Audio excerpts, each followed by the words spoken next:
Anyways. Oh god, man.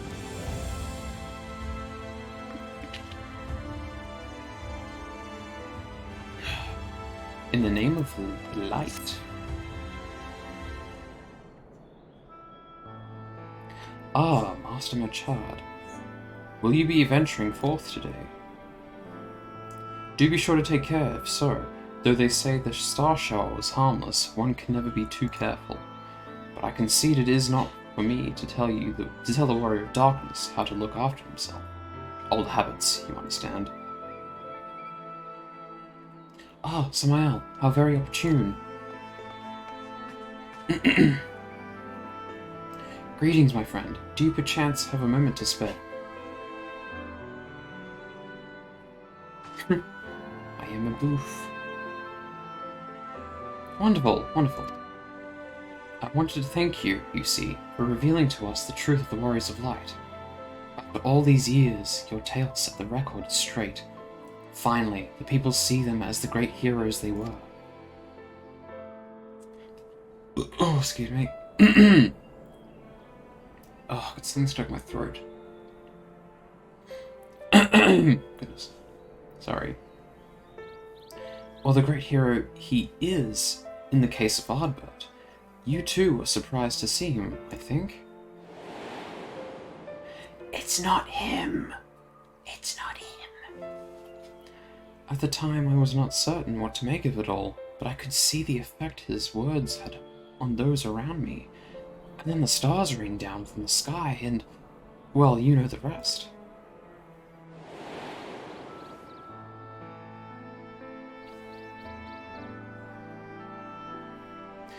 When the commotion died down, you were nowhere to be seen, but I was determined to express my gratitude.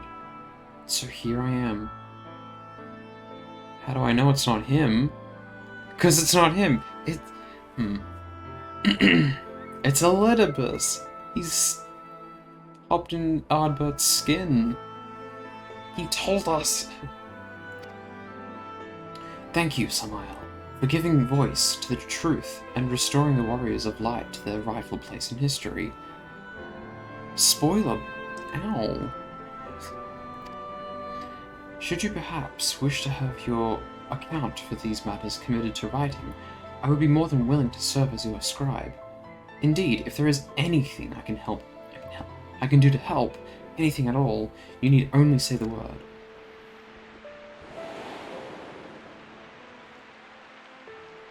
Look, he's evil! Look at him!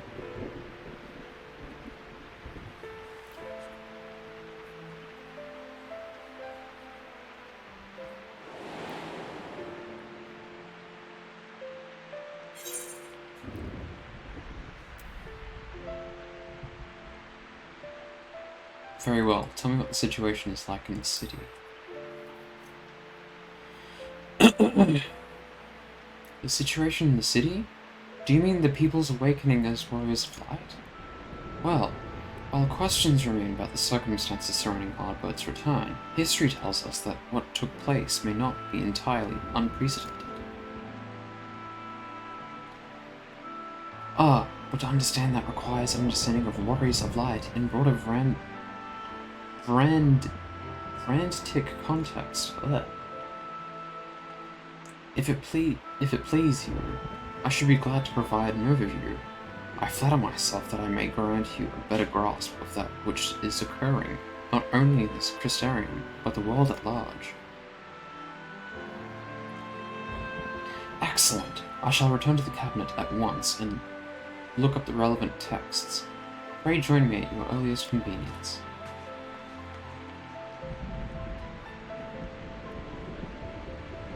No rest for the righteous, it would seem. Do not let me keep you, sir. I bid you a pleasant day.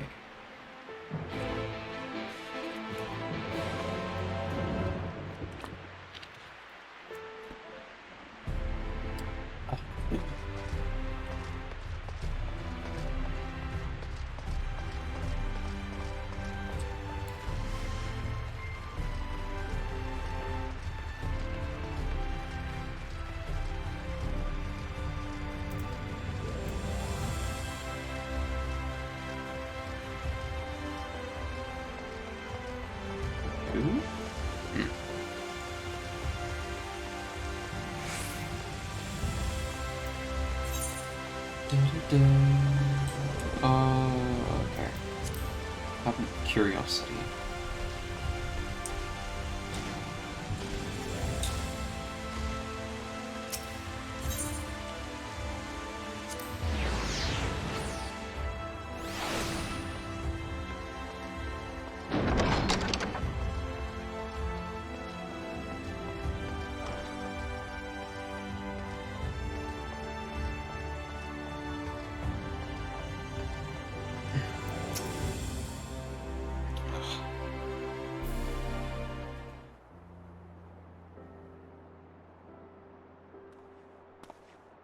Ah, Samael.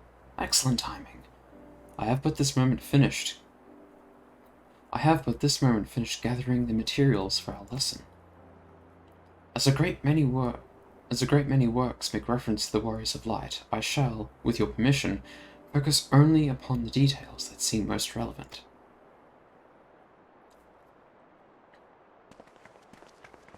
Oh!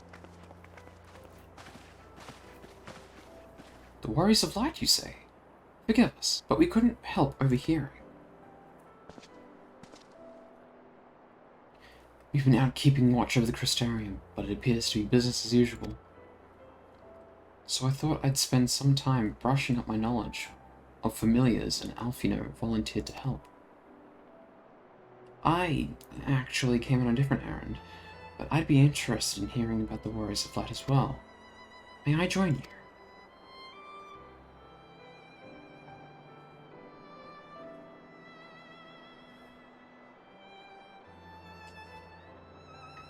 Of course. The more the merrier. If you could care to find a table below, I shall be down with the books in a moment.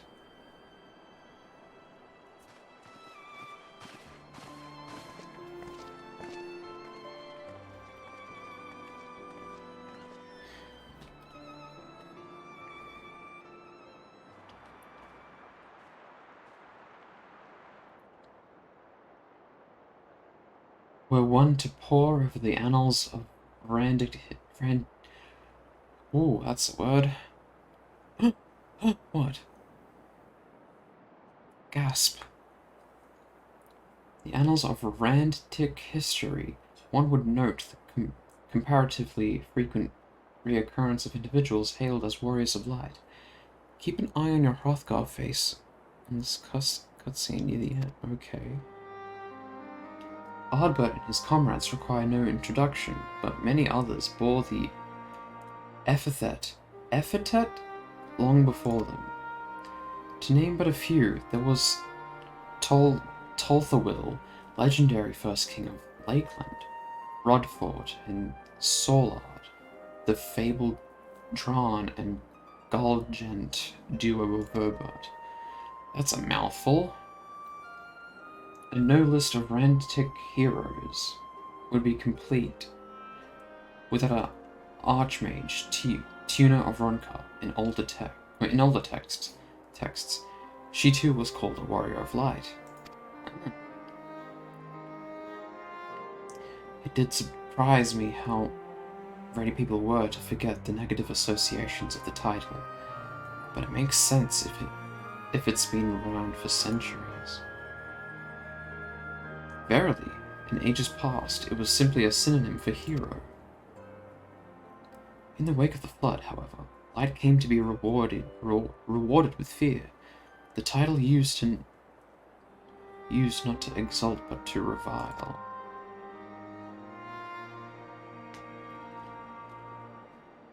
A far cry from its beginnings.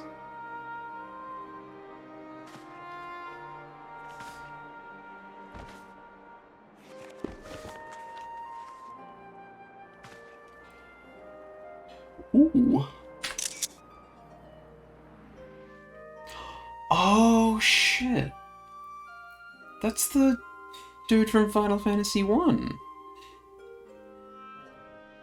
The very first Final Fantasy. Oh my god. This, my friends, is Norvrant's oldest epic. The original tale of the struggle between good and evil. In a time when all lay shrouded in darkness, A prophesized hero rose to deliver the world from its doom. Fighting in the name of the light, the hero styled himself its foot soldier. And thus did he come to be known as the Warrior of Light.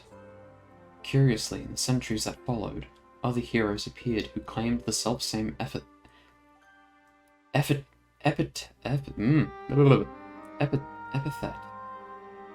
Words. English, there. Despite sharing no discernible connection with their predecessors. And in time, the Warrior of Light came to be a name accorded to all men and women of uncommon skill and valor.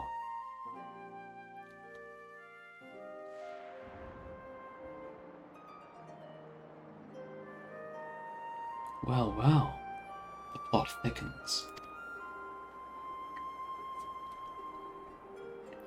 As you know, the title of Warrior of Light is also used in the source. Though the manners in which individuals have earned it are many and varied, heroes have been honored thus since antiquity.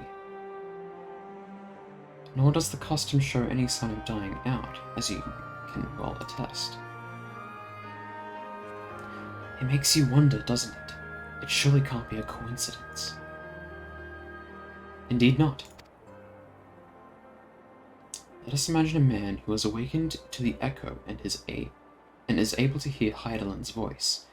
As she styles him, so too does he style himself, a warrior of light.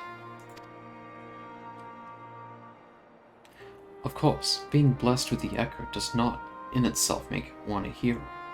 And conversely, there will have been no few heroes who were not blessed with it. But such distinctions are immaterial to the masses, and over time they came to use the title Warrior of Light and the word hero interchangeably. Sounds about right. It would be interesting to see the theory holds true in the other worlds, if crossing the rift were that easy.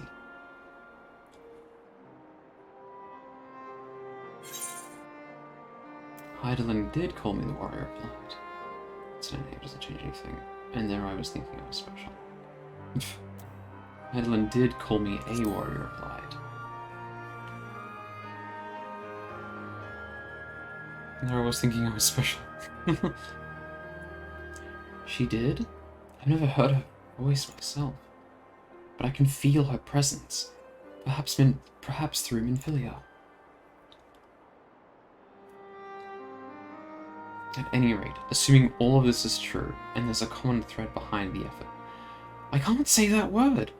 Epithet.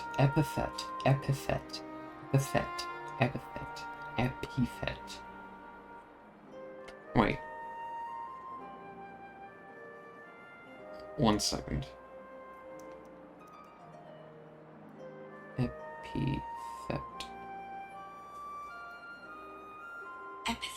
Epithet. Sorry. At any rate, assuming all of this is true, and there's a common thread behind the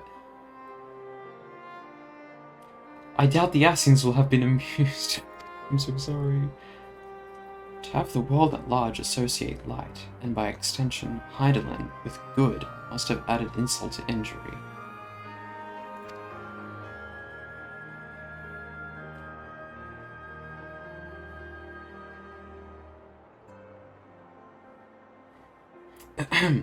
While this discussion is undeniably fascinating, I wonder, should I be privy to it? Mayhap it would be better if I excused myself. Oh, no need for that, my friend. Pray accept our apologies. Our lesson on the Warriors of Light has given us much to ponder. Oh, did someone say the Warriors of Light? Oh! Hello? A child?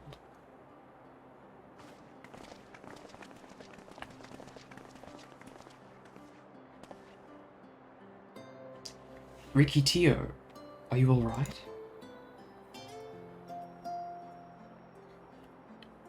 This is the bit. This bit. Okay. My precious terms. I did not say you must take care in the... Did I not say you must take care in the cabinet? Keep your eyes on the Hrothgar. Okay.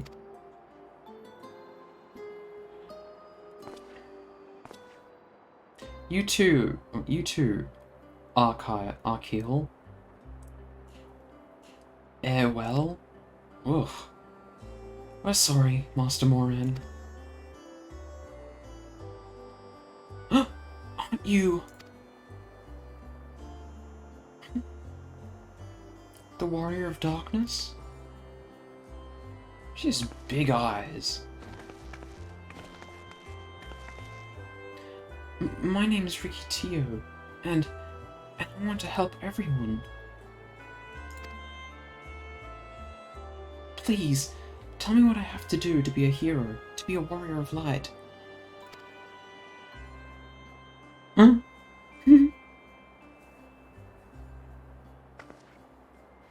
It's cute. Aww.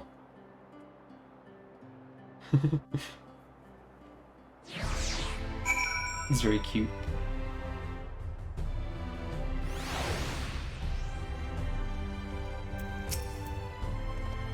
There you go, yeah. So I want to be a warrior of light, but not one that fights with a sword and all that. No, I want to be the kind that fights with potions and heals people. An apothecary. Yeah. It was cute, very cute. And I'm gonna help everyone in Crystarium. No, in all of Northrend. When I told Archeal and Ervel? They said that the cabinet should have lots of terms about potions. But this place is so big, and we don't have the faintest idea where to begin searching. At this rate, I'm not going to get anywhere. If one knew where to look, one should indeed be able to find... What is that word? Treatises? Treatise? On potions here. Even so, I fear they may prove a little difficult for once so young. But, Esteemed warrior of darkness, perhaps you might accompany young Ricky Tio to Spagirix?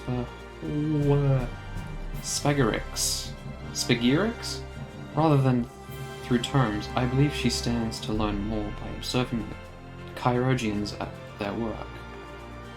Sounds like a plan. It seems we've finished here, so we'll come with you.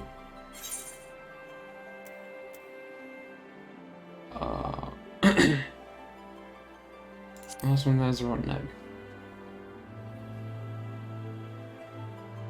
Ha! I'll have you know, I'm really fast. You're going to be the rotten egg.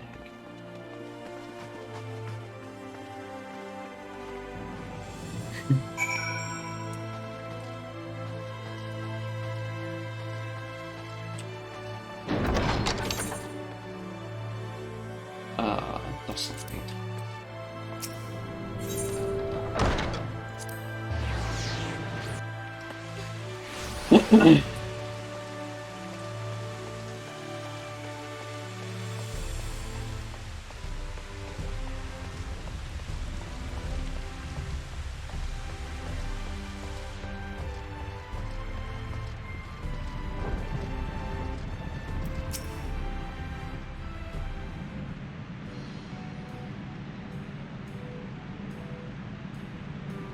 Well now, to what do I owe the pleasure of so many bright-eyed visitors?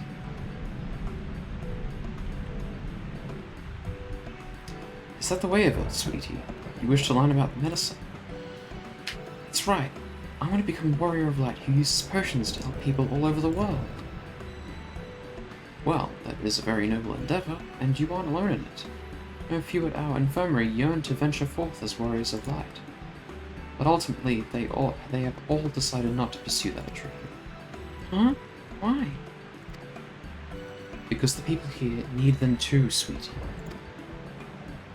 The guards who place themselves in harm's way to keep us safe, the artisans who toil tirelessly that we might sustain our way of life, and younglings like you who are the future of the Crystarium. They couldn't simply abandon. They couldn't simply abandon them, you see. So difficult though it was, they made the decisions to remain. Then, does this mean my dream isn't any good? Oh, sweetie, yours is a wonderful dream, and it would be my pleasure to help you to pursue it. We all work hard. The day will come when our courageans may set forth to aid folk every corner of the realm. As we strive towards that day, I hope that we can rely upon you as well. Though I must warn you, ours is not an easy path. No, you must work very, very hard. Why does she look like a Karen? Oh no, she does.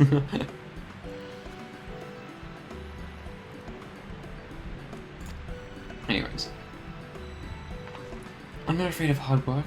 I'll be the best apothecary ever. Just you watch. That's the spirit. Without further ado then, may I entrust you with a task? I have placed an order at Sweet Sieve for a potion ingredient. I would like you to go and collect it. Ooh, an ingredient. Leave it to me, miss.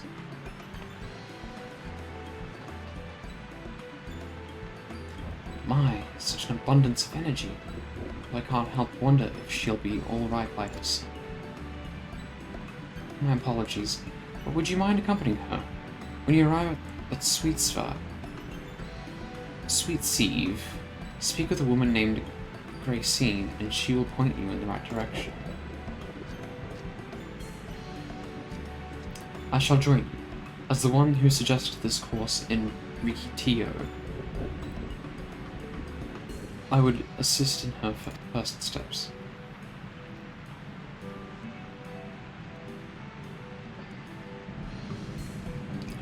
What about you two? And what about the two of you? Are you coming along too? Well, we do want to become warriors of light, just not the same kind as Riki. So we'll wait for you here, warrior of darkness. When you return, please teach us how to fight.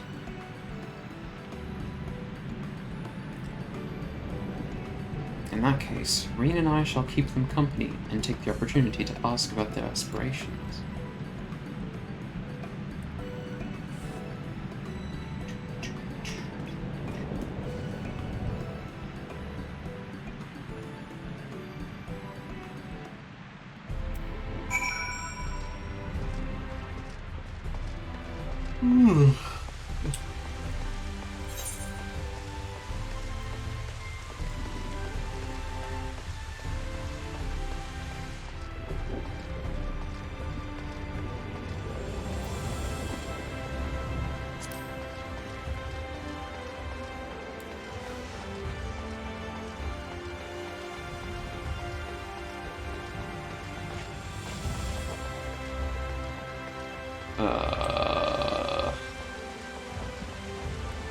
Wait.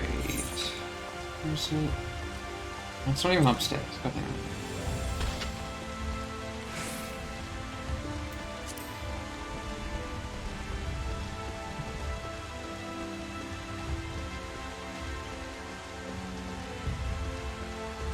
Ugh.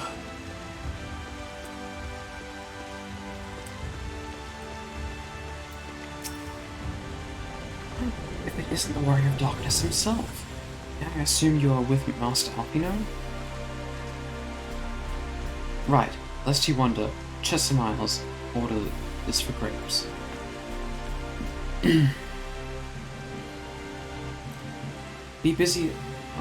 As busy as we have been of late. However, I regret to say we didn't have the time to harvest them. So it was with apologies that I asked Master Alpino and his young companion to help themselves to the fruits on the vines. Perhaps you could lend them a hand? It is the undersized grapes you want to pick. They're too small for normal consumption, but suitable for making wine and medicine. Okay.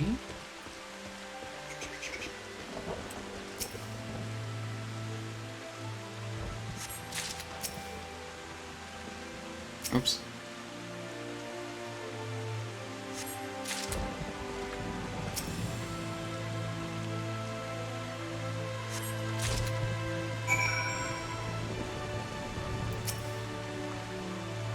Oh, you're here too?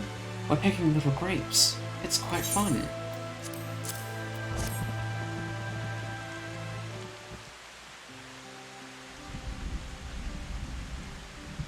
Wow, you've picked this many already? Amazing.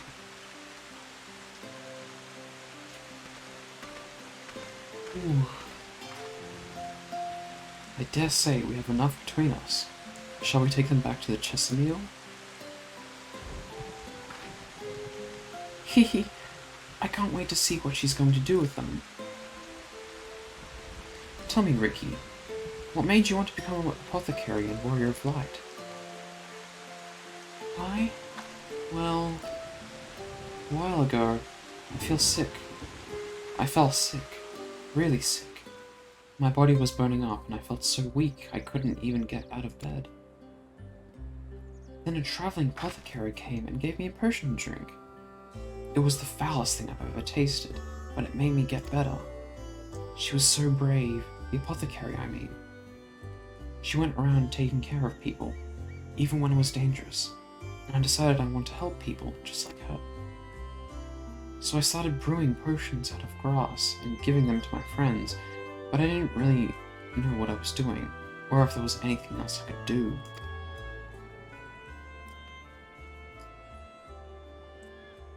Then, not long ago, a neighbor told me he was going to become a warrior of light and go traveling the world helping people. And I thought that's the same as what I want to do. I see. Out of curiosity, what did your neighbor do in the end? Thaler? I haven't seen him for a bit, so he must already be out there looking for people to help. Huh? Thaler. Oh no. Ooh. One of the gods awakened by the star shower.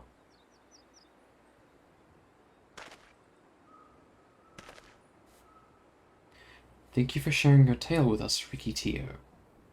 I myself took inspiration from one not unlike your traveling apothecary, and I hope her good example will spur you on to realize your dreams. But it will not be done in a day. Such lofty goals are reached through hard work and persistence, through countless little acts of heroism, like delivering the grapes to Chesameal.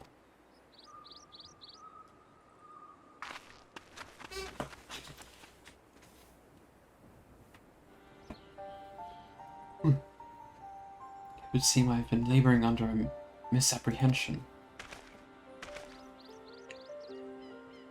I had convinced myself that it was Elidibus who had sowed the desire to become warriors of light within the hearts of people. But I see now that the impulse to aid their fellow man abided within them from the first. Elidibus did no more than give it a name.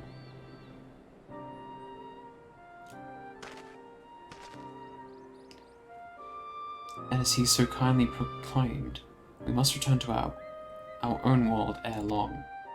With the exarch labouring tirelessly, I doubt not but that a way will be found.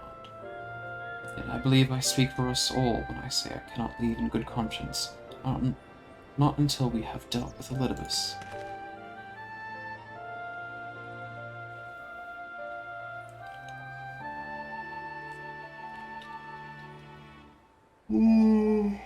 Oh, so sorry.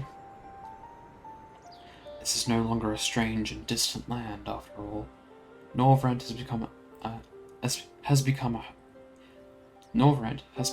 a home to us, and her people our town.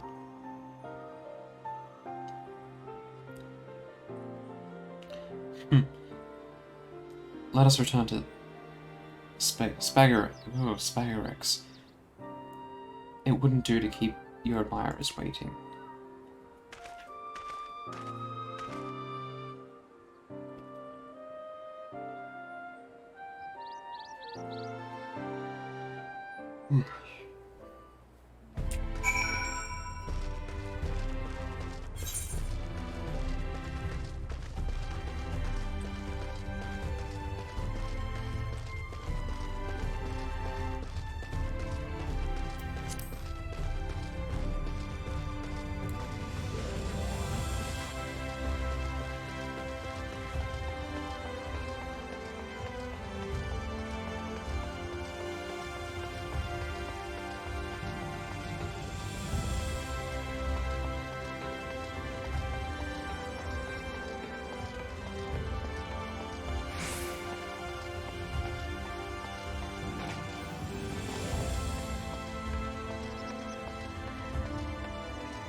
Oops.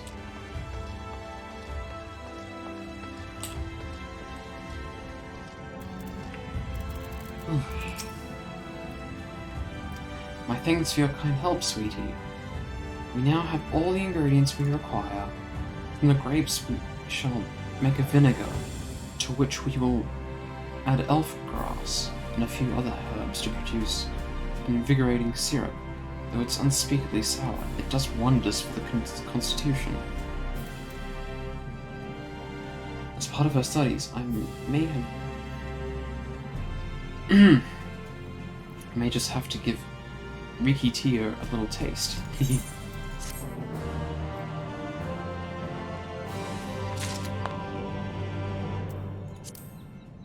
I'll just turn down the music a little bit.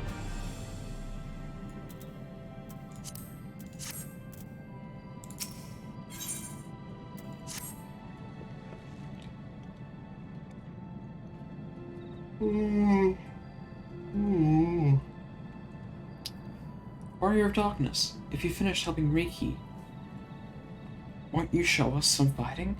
Not play fighting, but honest to God's fighting? We already have some enemies that you can deal with.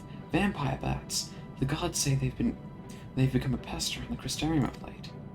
We tried to sneak outside to hunt them. The guards caught us and sent us home. They shouldn't mind if you were doing the fighting and we were just watching. The children told us as much while you were away, and in preparation, Chesamil kindly furnished us with some lures for the bats. While the creatures won't give you any sport, bear in mind that the younglings will be watching. That's to say, put on a good show, yes? Right, let's head outside at once. Everyone follow me. Alizé, wait just a... Come on then, children.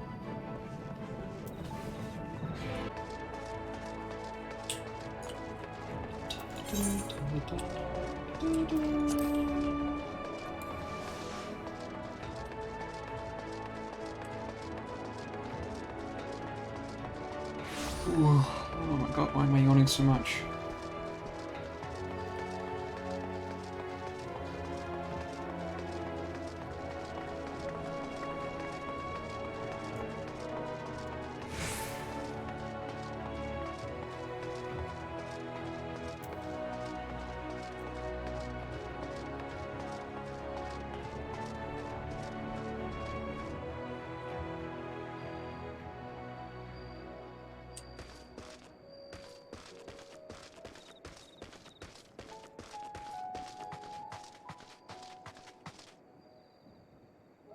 Wow, pretty. Everyone's here. Good. Let's get started, shall we? As their name suggests, vampire bats feed on blood. Originally being nocturnal creatures, they've grown more active with the return of night and become a nuisance. To draw them out, we'll use Chesamil's lures, which work by exploiting their heat-seeking behavior. Bats are wont to nest under the eaves, so you are like to attract more if you place the lures near buildings. Alright, yeah.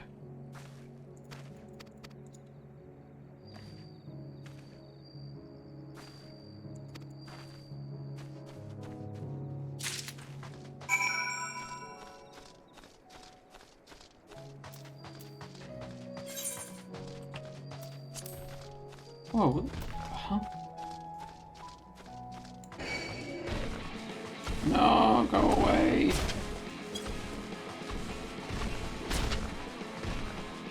Hang on. Okay, it's fine.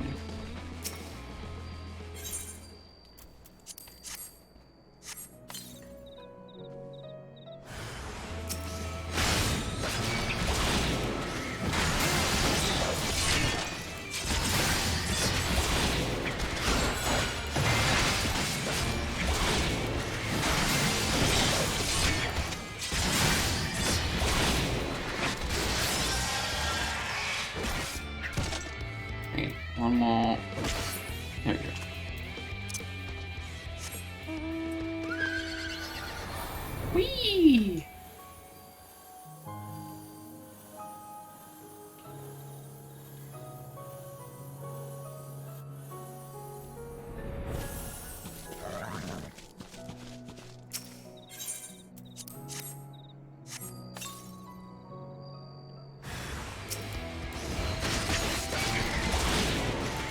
I didn't mean it. God damn it.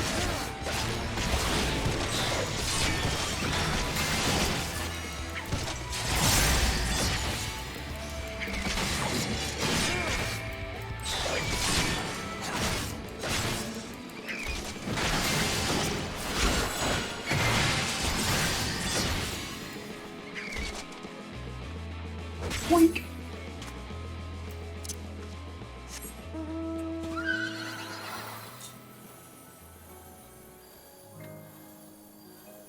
Look at my horse. Look how pretty. Oops. I got distracted.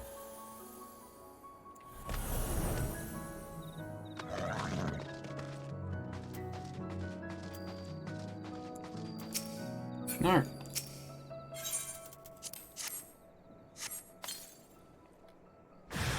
Whoa.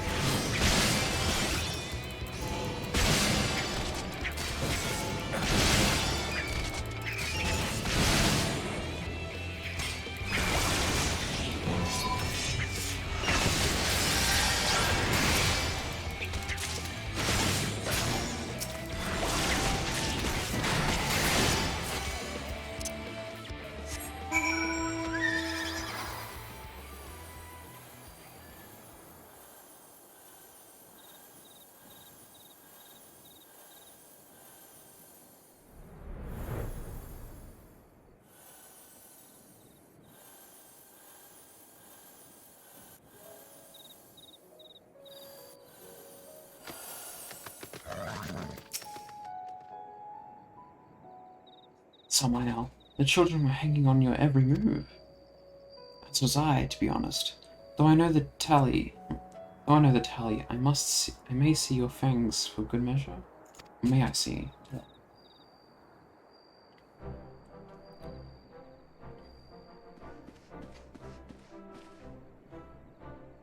Apologies for the wait. My fangs, not a bad haul if I do say so myself.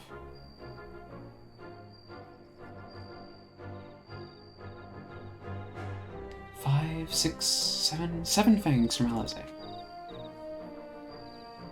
Which means the victory goes to Alizé. Samael collected 5. Oh. Ha! I did it! I bested Samael. And another goddamned life. You didn't even try, did you? And there I was taking it seriously. Spare me your pity next time, will you?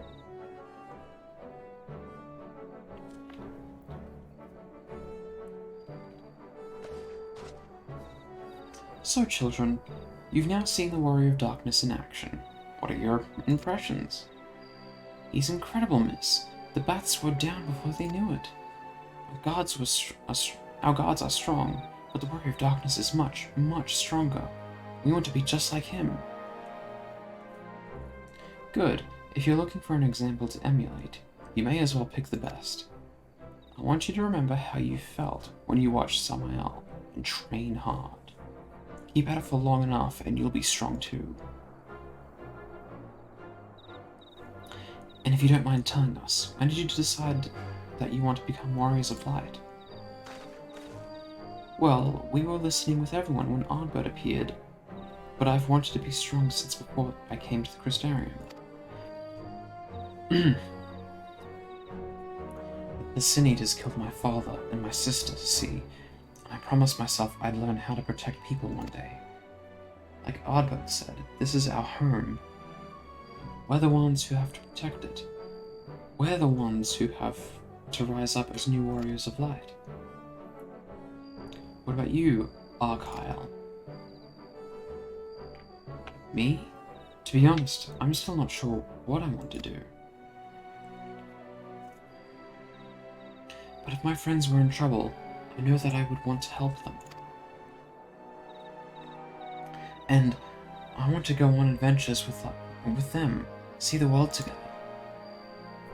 It's a wonderful goal. You really think so? It's hard to explain, but it's something I felt when I saw the star shower the other day. I felt as though there was something I'd lost, and that I had to go out there and find it.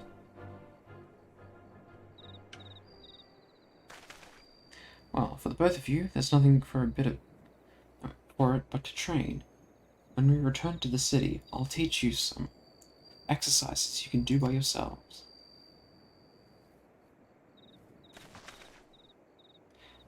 Thanks for showing us your fighting skills, Warrior of Darkness.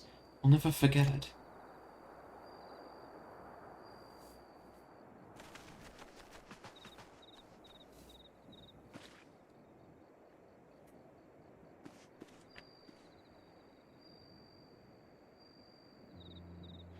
I understand how Argyle feels. The star shower didn't awaken me to Heidelman's voice, but that vision of the final days, of Amorot burning, it filled me with sadness to the very pit of my being. Things I once knew, people I once loved, promises I once made. It felt as though long-forgotten memories were dancing at the edges of my mind. But when I try to focus on them, they simply fade away. An effect of having a fractured soul, I shouldn't doubt. But lest you worry, I'm perfectly happy to remain fractured and have no intention of donning an Ascian mask. I just wish we knew what Elidibus was plotting. Huh, but look at this pair. A pair of incurable brooders. If we're going to stand around, lost in thought, we may as well do it back in the city. Rest assured, Reed and I will take the children from here. Their heads will be in the clouds after meeting you, but we'll see to it that their feet remain firmly planted on the ground. Oh!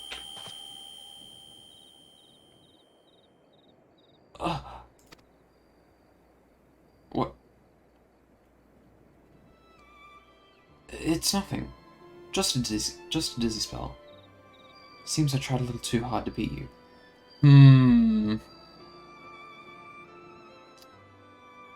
Thancred and Urianger had that too.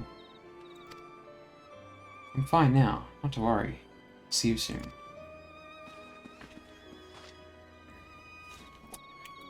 Gotta hurry up.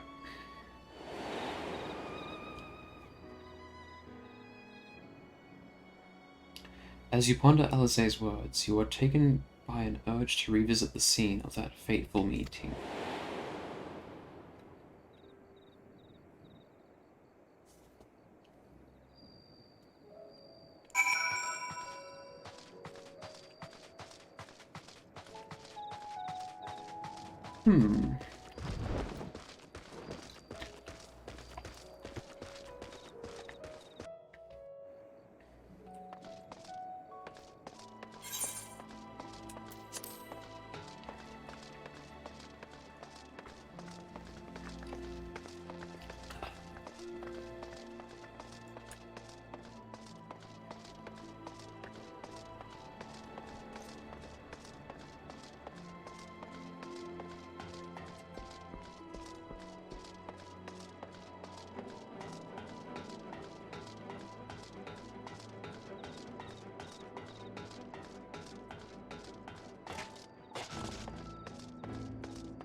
Oh, why'd I climb up here? God damn it.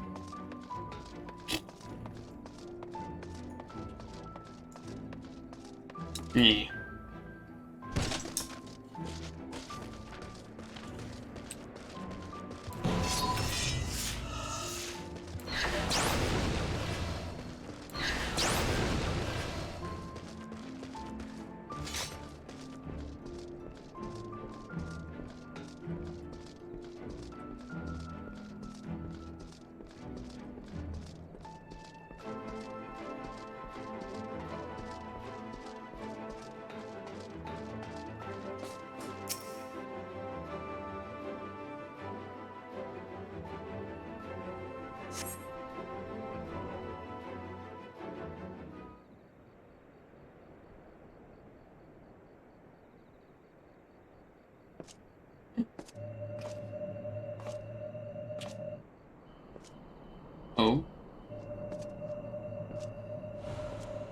Oh! Oh. Why am I... Was it you who called me here?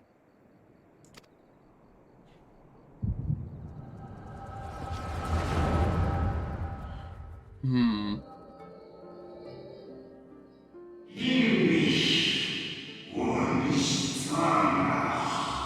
On behalf of the Convocation, I bid you welcome to our order.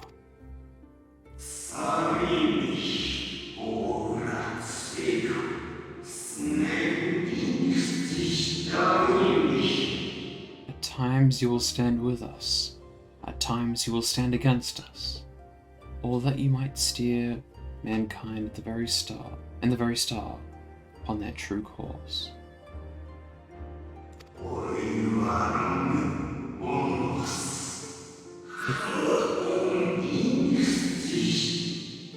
For yours is the seat of Elidibus, the emissary, and by his name shall your every action be guided.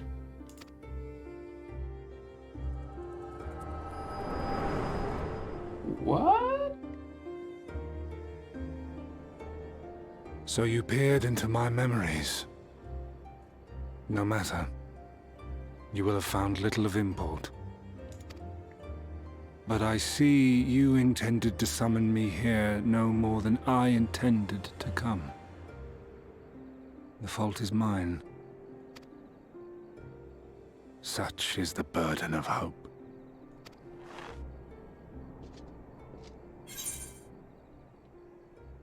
Oh.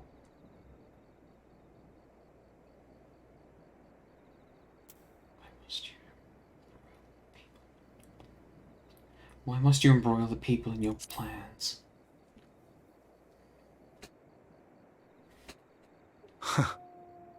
I merely avail myself of such tools as I require for the conflict to come. That which I do is no different from that which you have done so many times, Warrior of Darkness. I arm myself, I hone my skills, I make ready to vanquish my enemy. You. You who have murdered my brothers, who have taken their selfless labors in service to the one true world and turned them to ash. I see you for what you are. You are death, and only in death shall you serve any purpose. The Convocation charged me to steer mankind and the very star upon their true course. As Elidibus, it is my duty, and I shall see it done. I will strike you down. Destroy you body and soul. All else must wait.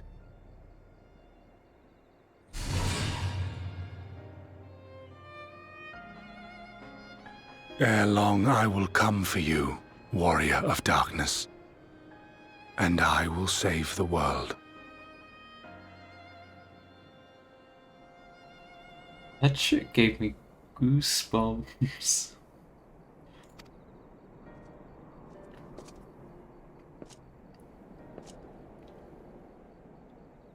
One last matter. I bore witness to your final struggle with Emet-Selch. It seemed as if he saw something familiar in you. As if he mistook you for another.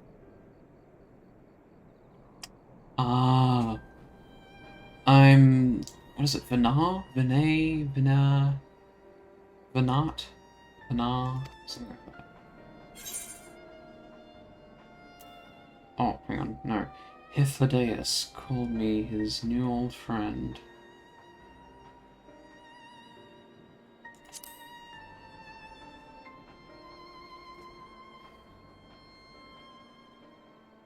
No.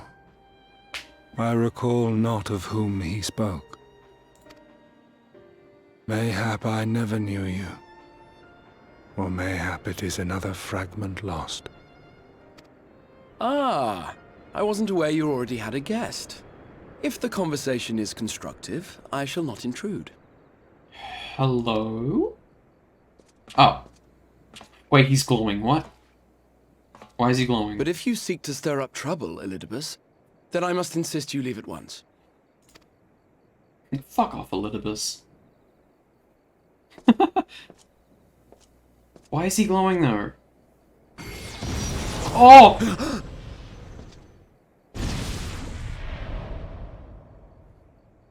Hi. Though you lack her blessing, your soul is surprisingly dense. What the fuck was that? What was that? What was... What?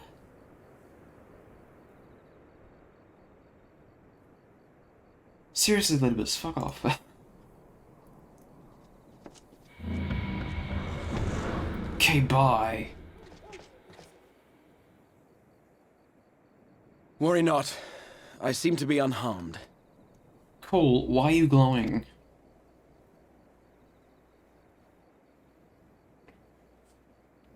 Wait, is he... This. This is my own doing. The consequence of my recent exertions. Oh, wait, he's turning more into a crystal. Oh no. Cat bro, stop. It is the tower's way of compensating me for the demands I have placed on it. Rest assured, it is no great inconvenience at present. Indeed, I told Beck Lug as much, but they would not be persuaded and sent me away to rest. No need to make a fuss. Strange as it may sound, I consider it something of a badge of honor.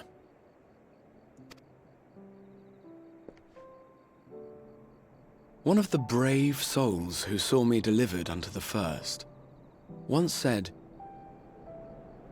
Souls who saw me that the world shall ever have a place for tales of heroism, so long as we have need of inspiration in our lives.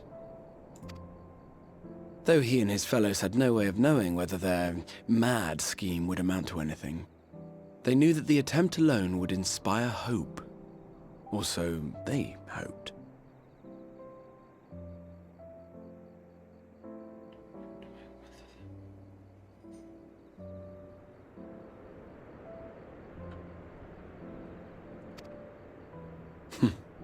A more optimistic lot one would be hard-pressed to find.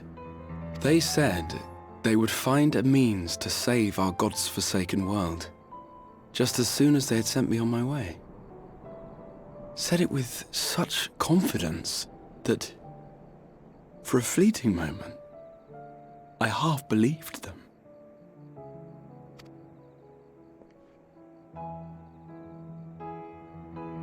Such faith, such courage in the face of unrelenting despair.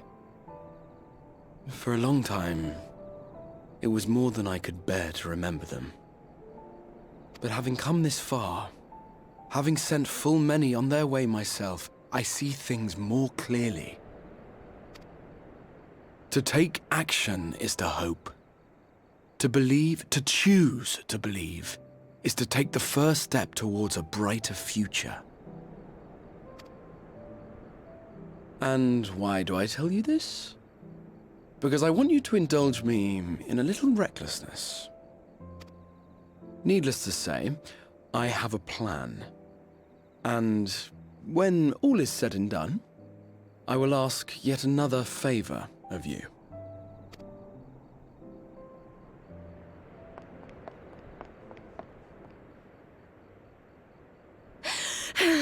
You're both here. Oh, thank goodness. What's wrong? It's Thancred. He's Oh! collapsed. Oh, that would make sense because he's been here longer. Uh-oh. Oh no. Ew. The fates seem determined not to allow us a quiet moment. Come, let's have the details from Reen. This one.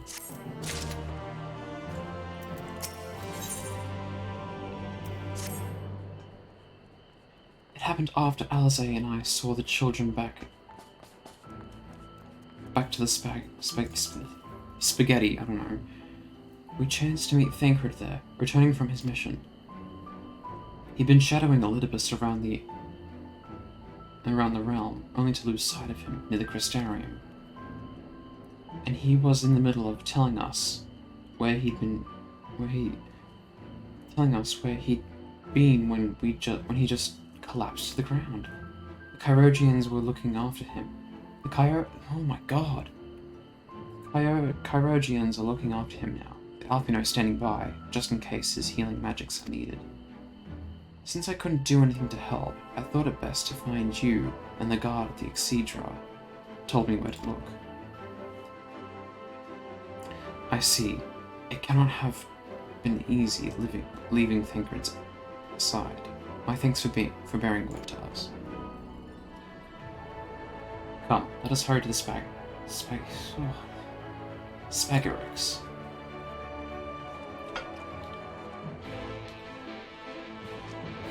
How do you say that word? Whew.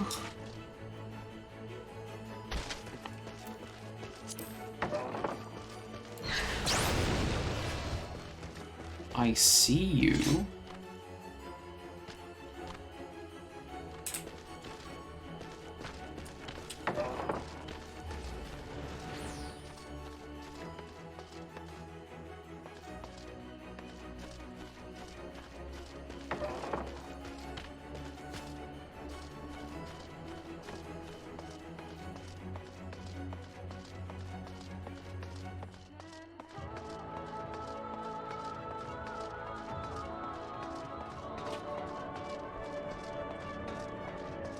Where are you?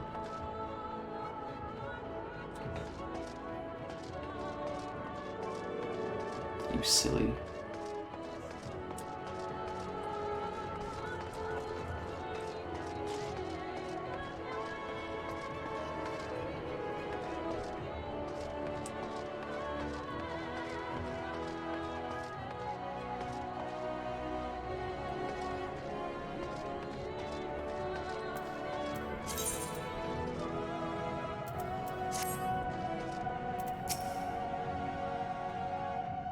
Thancred, you stupid himbo.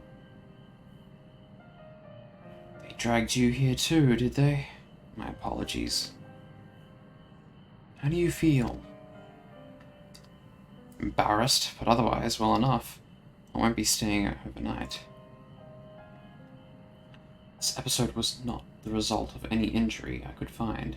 Thancred's ether, however, did show signs of instability, and I did what I could to calm the fluctuations. All this happened without warning. Exactly. You will doubtless recall the time Urianger nearly drowned and I gallantly went to his rescue. When his water-walking charm failed, he was tired, and as were you when you got back. We were both spent, yes, on account of which you begged us to rest, which in retrospect may have been a good idea. The fact is, I've been experiencing regular bouts of lightheadedness ever since. But there wasn't actual fainting until now.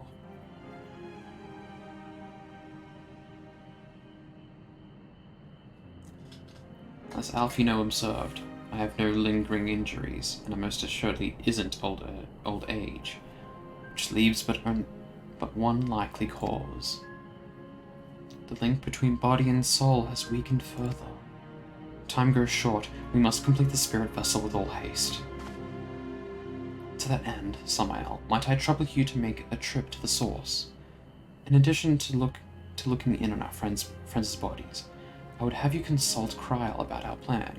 If she has any concerns, we should at least endeavor to address them prior to proceeding. In the meantime, we should get back to laying bare Elidibus's plot. Thus far, I have learned this much. that in each of the places he has visited, there have been sightings of suspicious black-clad strangers. Moreover, the coming of these shady individuals has invariably coincided with some manner of misfortune. Beasts terrorizing settlements, blight ravaging crops. You know the sort of thing. All of which serves rather conveniently to make Elidibus's call for new heroes reverberate that much more loudly in the hearts of his audience. And you think these black-clad strangers are Ascians? I do, and I fully intend to investigate further. Though for that I shall require additional feet on the ground. You can count on mine. Gods know I've been itching to get out there for a while. Mayhap Urianger can be prevailed upon to join your efforts. He has already provided copious guidance on the manner of the spirit vessel's construction. It is for Becklug and I to wrestle with the rest. Well, if you can spare the old boy, we may as well make use of him. I'll go and give him the good news. You'll do no such thing. However heedless you are of your own well-being. If you care at all for Reen's feelings, you'll stay in bed until you're needed. Alfino and I will find you your chair.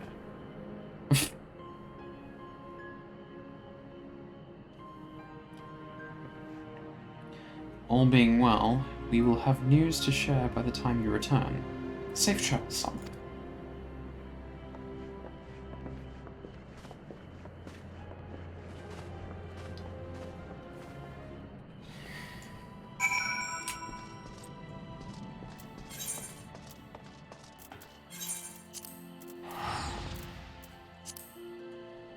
This is going to cost a fortune.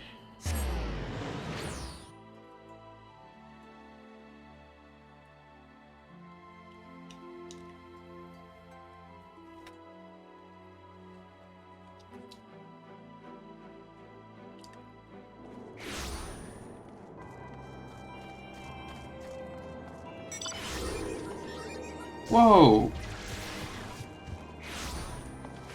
Oh, hey. It's you! Yes!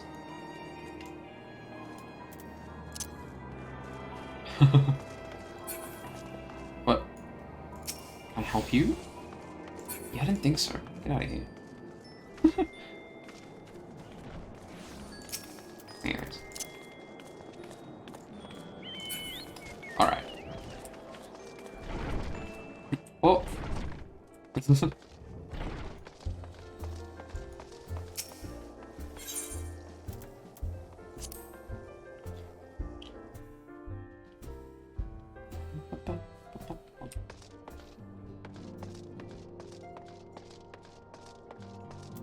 Tataru. Uh-oh, she looks scared.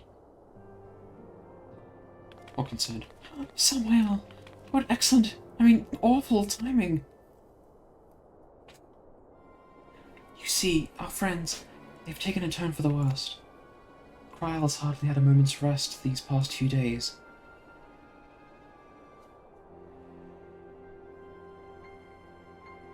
She didn't want everyone to worry, so we've been keeping it quiet.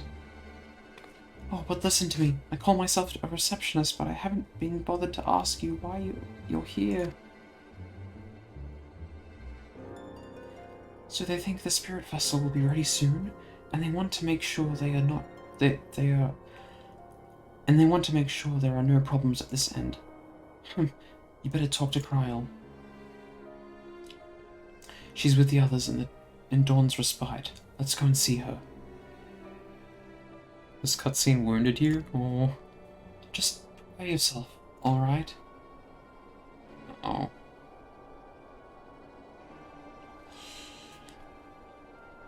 Oh no.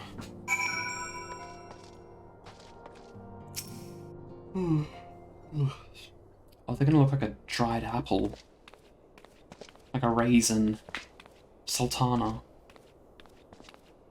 Oh, the lighting's crap too. Oh no. I don't like this.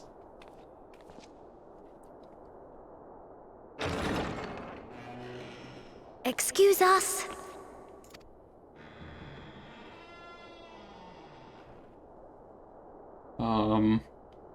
In you go. Here I go.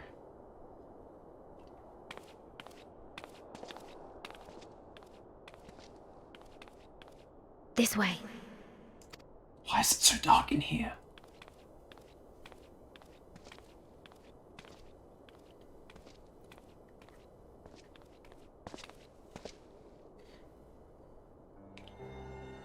Oh, what?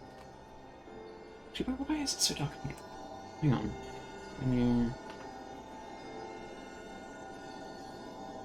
Turn the brightness up for a little bit. Wait, is it just me or is it a little dark in here? I think it is dark. Damn. Thancred!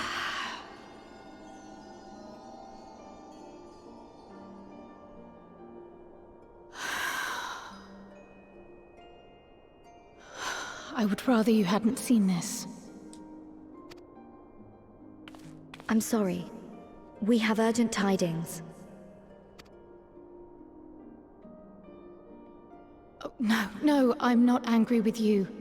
On the contrary, I know full well how hard everyone has been searching for a way to return home. And I had hoped to afford you the time you needed.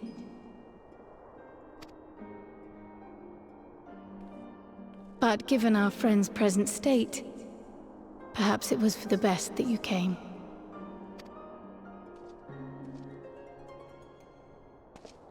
She is very cute in that little hoodie.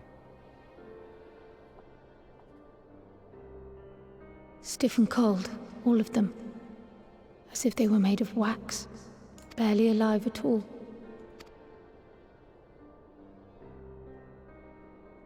But a hoodie isn't important yet. That's a bit bright. Ah.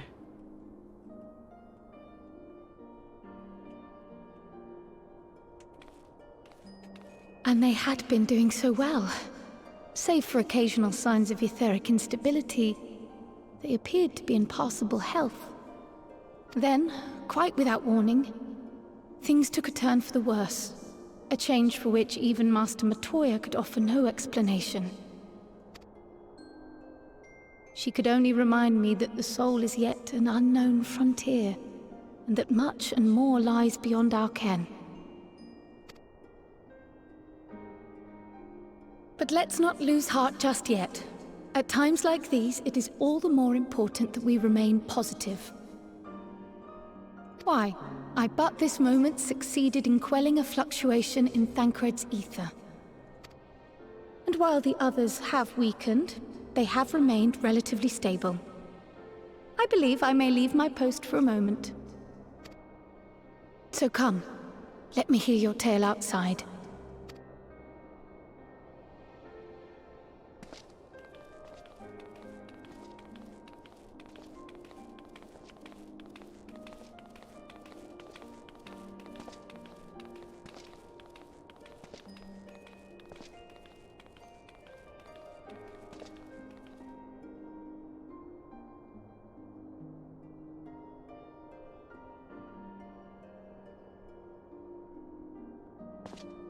Ooh.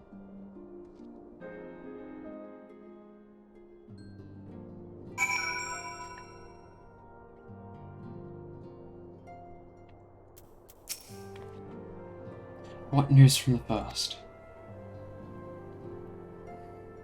I see. Work on the spirit vessel proceeds apace, but our friends begin to falter. As they themselves have observed, the link between body and soul has weakened. It's as simple as that. For now, I'm still able to quell the fluctuations in their ether, but it's only a matter of time.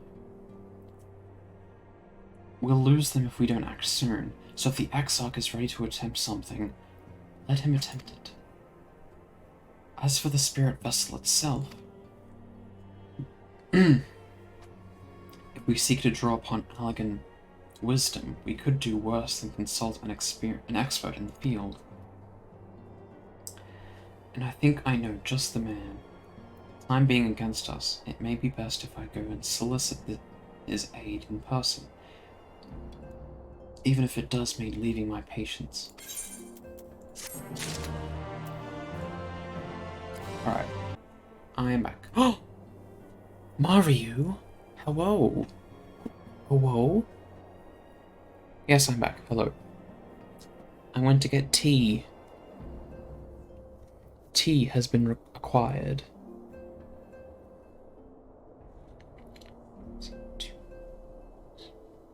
Yes, an OO. Hello.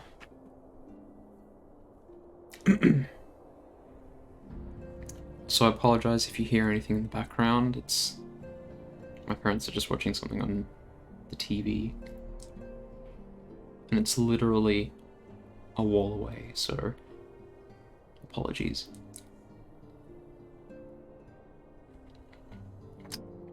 It's a bit hot.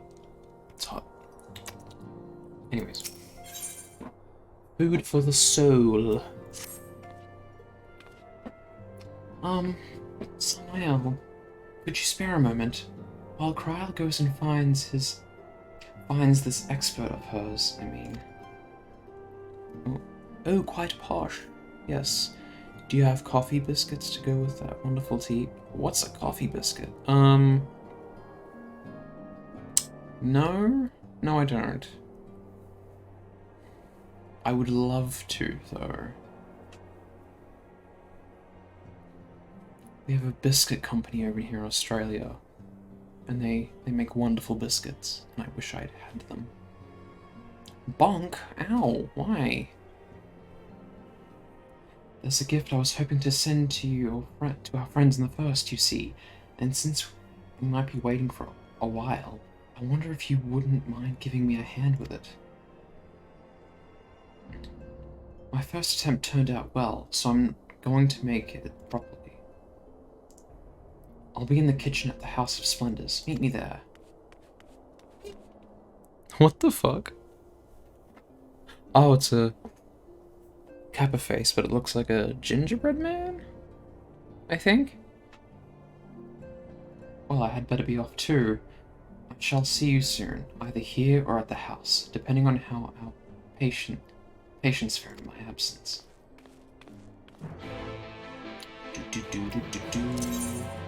Why did I press that? Oh, it's up here.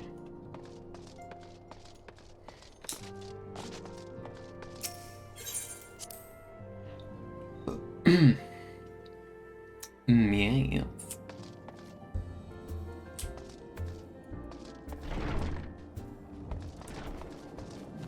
Whoa, look at that chocobo. Oh, is that the dragoon? That's the dragoon armor. That's cute. I dipped in tea. But I don't have anything. I don't have any biscuits. I'm sorry. Whoa.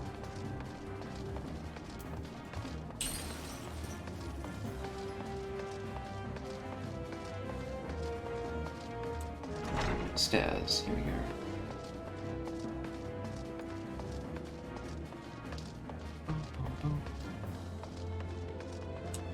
I believe it's here. Yes. Oh my god! Look at that little apron! Wait, Alpha? What the hell? Wait. What? Wait. Oh my god. It's Alpha! What the fuck? What is he doing here? Look at him! Baby!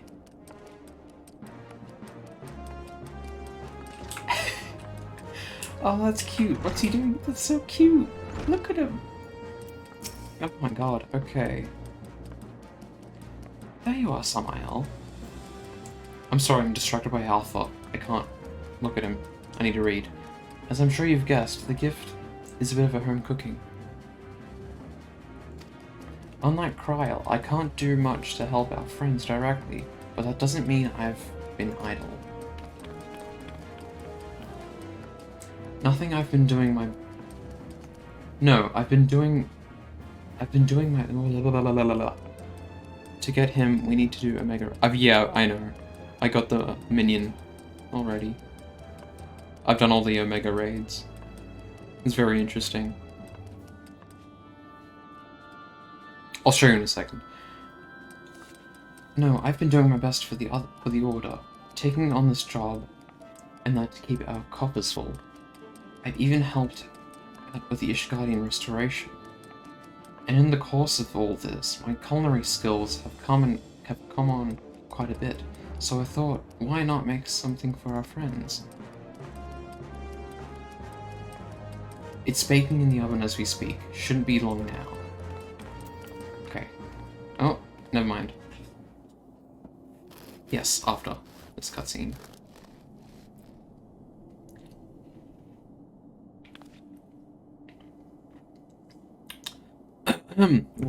Still a bit hot. There.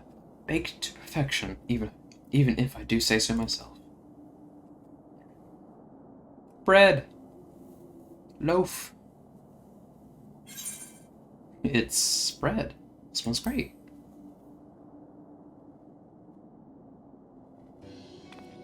Doesn't it just? It's called Archon loaf, in case you're wondering. And it's what they eat over in Charlian. Simple fare, I admit, but I thought it would remind our friends of home. If nothing else, Kryl tells me it's a good source of ether, so it should lend them a bit of strength at least. There truly is nothing like the smell of bread fresh from the oven. Kryl, and if it isn't Rambros too. Oh, this guy. I trust you require no introductions either, Samael? Greetings, my friend. Full glad am I to see you well. I confess, I have a mile-long list of questions to ask you, but I will endeavor to contain my curiosity for the present. I understand our mutual friend is struggling with the application of certain elegant technologies. Is a fancy name for weed? Wait, really?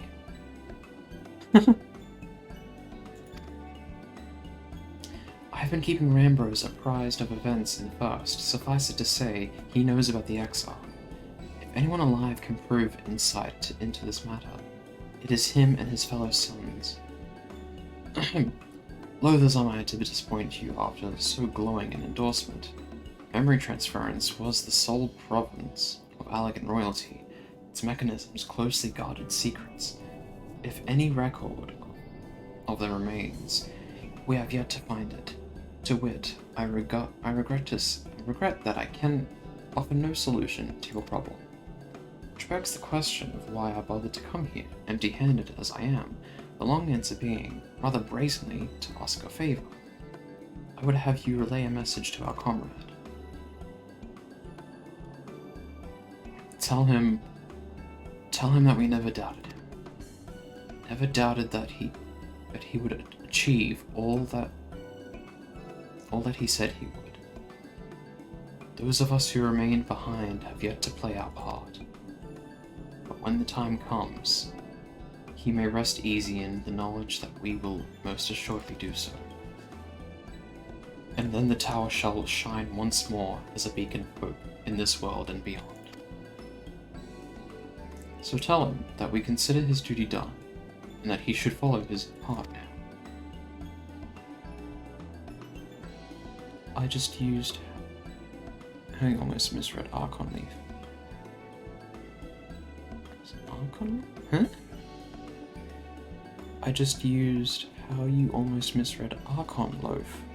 Oh, Archon Leaf. Whoops. Anyways. Forgive me, but do you say this to discourage him from overexerting himself? Or to encourage him to hold nothing back? That is for our friend to decide, but either way, I dare say a certain someone will be unimpressed. Well, there you have it, Samael. If you would be so good as to see Ambros's message and to Taru's bread to their intended recipients, along with my report, of course.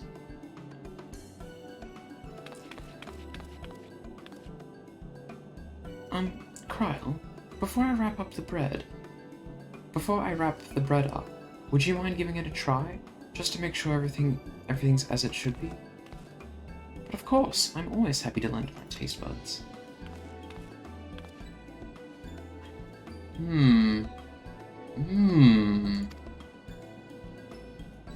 Excuse me, Rambros.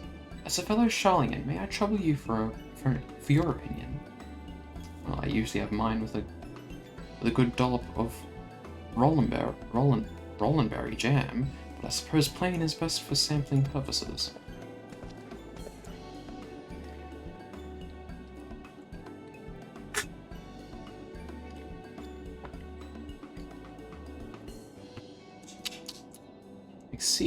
I see. Oh no, is it that bad? It is indeed, Tataru. Dense and unpleasant.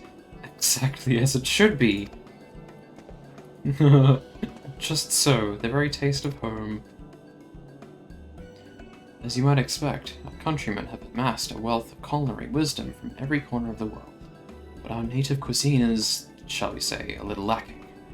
In Sharlayan, the majority regard food as a source of nourishment rather than enjoyment, save for those few who actually research the culinary arts.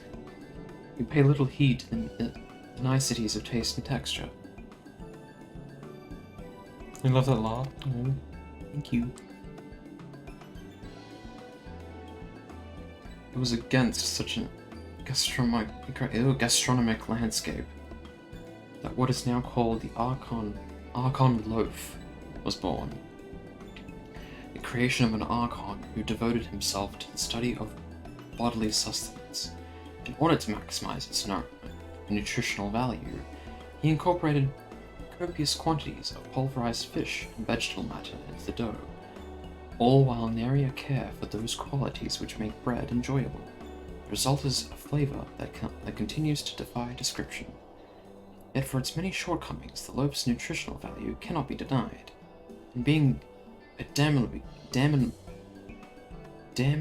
convenient way to cater to one's bodily needs, it quickly found an audience amongst busy scholars.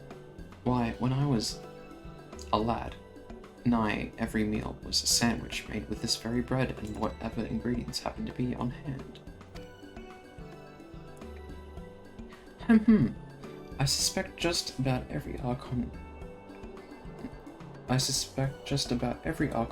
could say the same.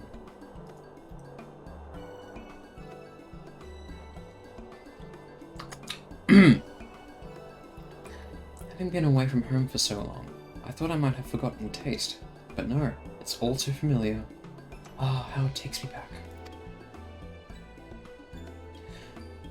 If there is enough, perhaps you can spare some for the Exarch. He is certainly to appreciate it. Oh, there's plenty to go around. I'll be sure to wrap up an extra slice.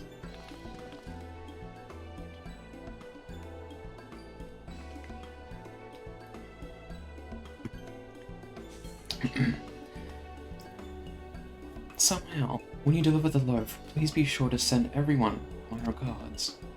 Tell them we're doing everything we can, and that we'll be praying for their safe return until the moment they get back.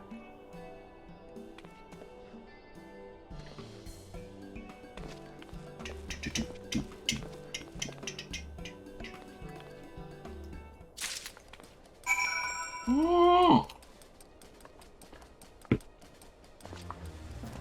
Baby! Anyways, where is he? Here he is.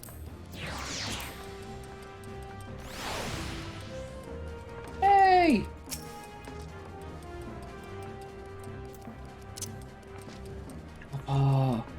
Bread.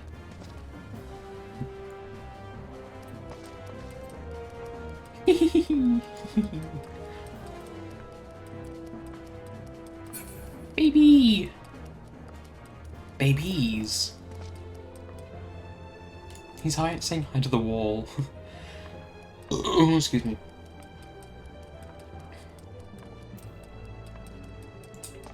to the ocular.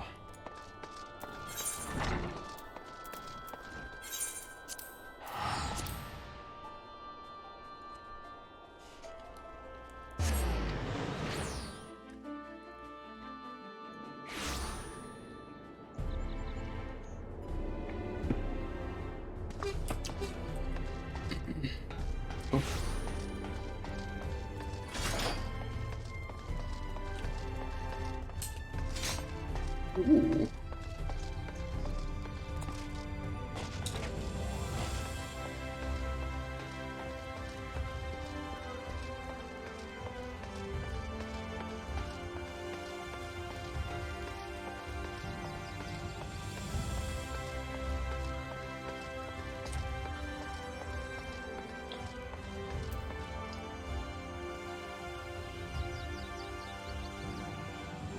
Hang on, finishing my tea.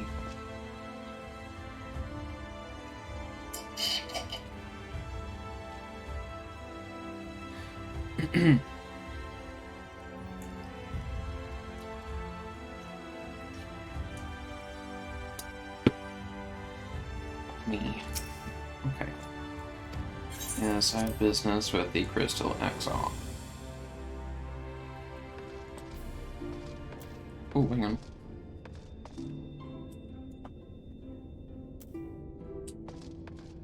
That's weird. Look at his arm.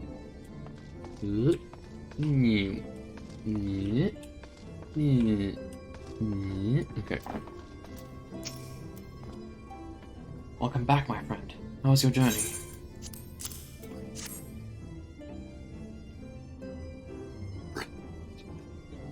By the 12, Archon Loath. However did you come by this? I'd swear it had come straight from the Sharlayan. Rambur said that, did he? His words are very nearly as heavy as the bread, but I appreciate the sentiment. Should you have the chance, you may tell him that he needn't worry. That which I seek to do, I do for my own volition. Oh my god. Oh my god. And with all my heart. In pursuing this path, I fully expect to earn the censure of our friends. Yes, I burped. I'm sorry. Of our friends, and to deserve it. But I shall forge on regardless. Forge on, as you yourself did when faced with a similar predicament. Forge ahead! So I ask that you have faith in me, in what we do. But we were talking about your journey. Before the others arrive, I would hear how their bodies fare. Oh, and the bread I shall save for later. Though it has been many years, I have not forgotten the feats of mastication required to consume it, nor how unconductive they are to conversation. Yeah, it was hefty. It was tasty. Tasty tea. Yum, yum, yum. I drink fast, by the way.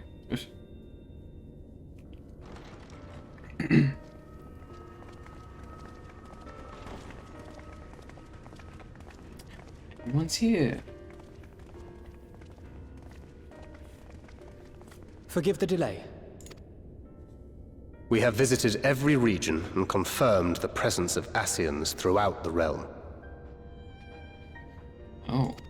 Uh-oh. Lest a grave predicament be made to seem hopeless, it should be noted that they are of inferior rank. The black-masked minions who answer to the Red. Yes, a gaggle of schemers attempting to exploit recent events, to sow the seeds of petty conflict. Yes, to hide the evidence. No one shall know I drank tea. Fortunately, nothing of any great concern has come of their meddling just yet. We also encountered a number of the Crystarium's former defenders, busily solving this problem and that in a bid to become warriors of light. Their zeal is to be applauded. 'Tis but a pity I cannot encourage them on their course. Not knowing Elidibus set them upon it, no. Both the troubles to be solved and the villains to be vanquished are his doing too, like as not.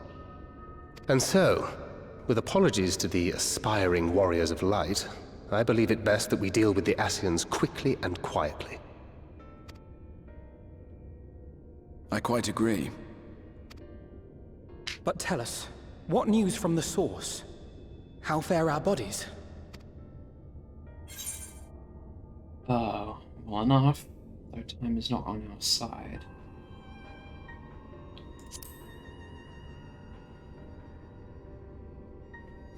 You're starting to look like sultanas. Raisins. Indeed. Heartening though it is to know we can stay a while longer, returning home must remain our priority. This seems an appropriate moment to ask about the spirit vessel.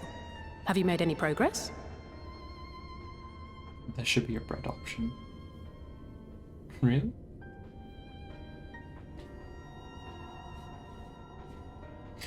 Anyway, this seems an appropriate moment to ask about the spirit vessel. Have you made any progress?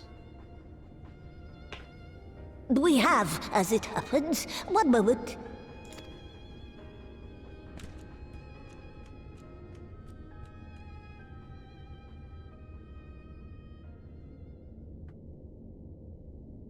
Oh! Oh! The red stones. Then this doth mean... For the benefit of all, permit us to explain. As you will recall, using white auracite as our starting point, we fashioned a vessel for mind and memory both. Yet, though it served this purpose admirably, the process of imbuing it with one's complete essence proved a somewhat thornier proposition. Simply put, the memory would not accompany the mind. And so, we looked to the Allegan's mastery of memory transference for a solution.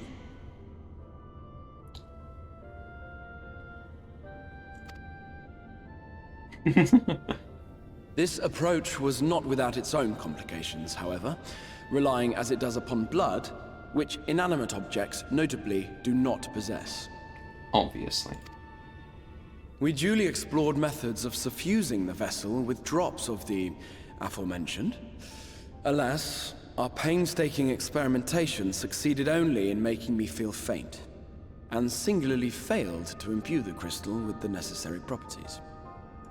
It was then that an idea occurred to me, namely that we might fuse the vessel not with normal blood, but with my crystallized essence. So that's why he's glowing.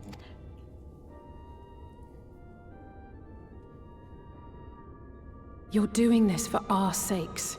So far be it from us to complain. But don't think we haven't noticed what's happening to your arm. I'm blue. Da-boo-dee-da. It falls well short of offering up my life in exchange for yours, which was your only stipulated prohibition, as I recall. And it is but a small price to pay for delivering you home. Assuming it works. He's turning into the forbidden gummy. We shall soon know if this grisly addition will serve as a suitable conduit for the subject's memory. Though not soon enough to warrant your waiting. The test is like to take a while. Let us be off then. We have Ascians to attend to, among other things. Ascians. Forgive me, but I count 6 vessels, and there are only 5 of us. One is for testing purposes. I will personally use it to see whether the crystal functions as it should.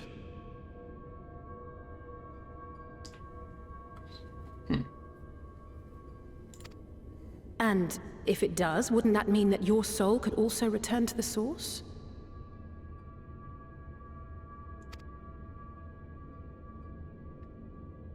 Yes. In theory, at least. But there is a distinct difference between your circumstances and mine. While your corporeal forms want for souls, my past self does not.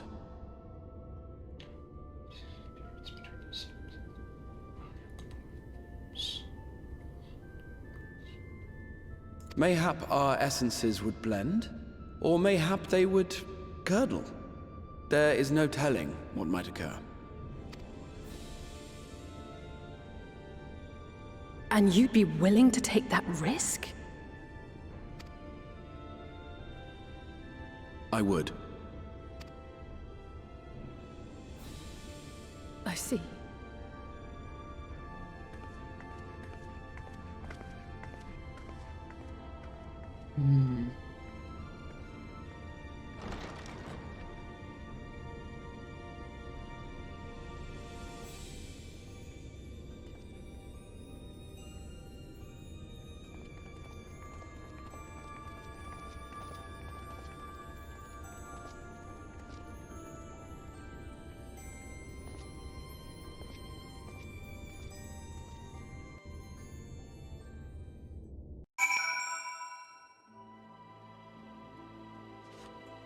Blue cheese, ew. He was having us like a moment, and you're wondering about blue cheese. Hast thou a moment, Samael? I would speak with thee on the matter of the Exarch's mooted return unto the source. Thou wilt have observed that our friend spake? Not in certainties. Yet if Becklug hath the right of it, 'tis possible to predict the outcome of his plan with some confidence. And it is their assessment that, given the opportunity, the Exarch's soul should successfully merge with that of his younger self. Which is not to say the process is without complications. For one, the Exarch hath been subjected to an additional rejoining, an experience which will have wrought a change in his ethereal composition. As thou myself didst demonstrate in merging with Ardbert, however, there existeth an affinity twixt like souls, and this doth give us cause to hope.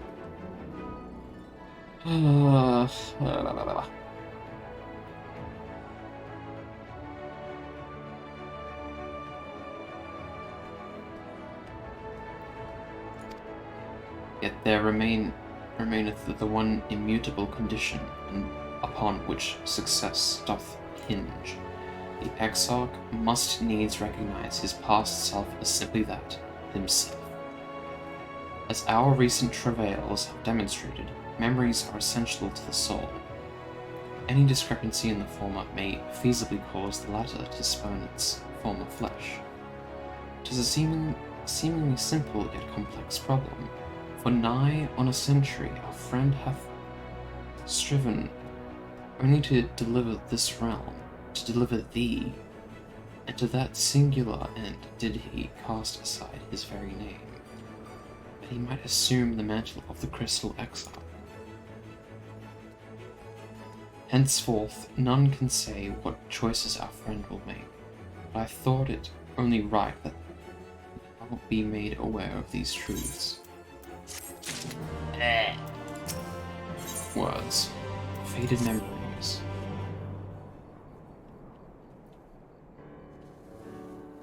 Right then, while the Exarch literally pours his own sweat and blood into his allotted task, it seems only fair that we attend to our own. Dealing with Elidibus and his minions. Just so, and there is another matter.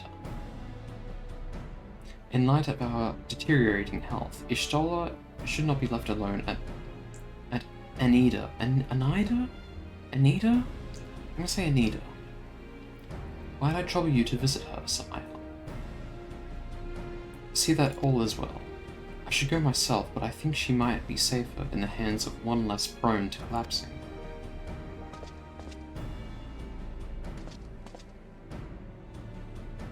My thanks.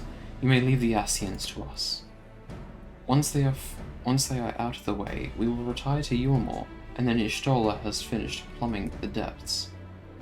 And when Ishtola has finished plumbing the depths, I'd like the two of you to join us there. If you're bound for Anida, I suggest you go to Benmont Yards. Our friends there will be glad to provide a boat for you. Let us be on our way then. Don't do anything I wouldn't do. Anida? I think? Okay.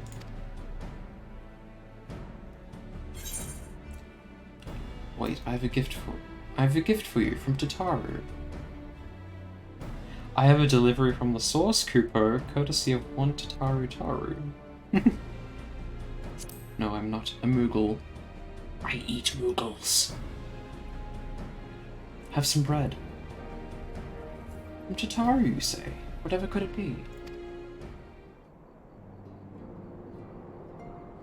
Archon loaf, thou sayest.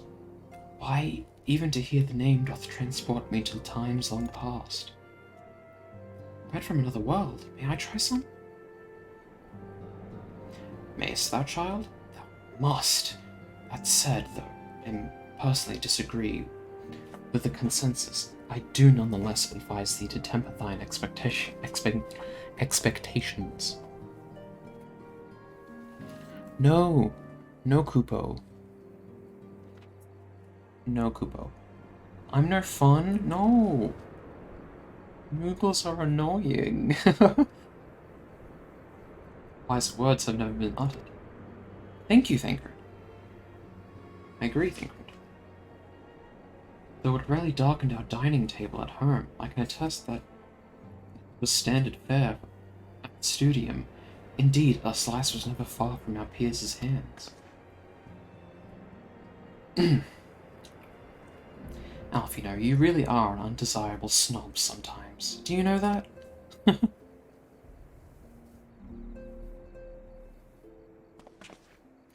What I believe my colleagues are trying to say is that we appreciate the gesture.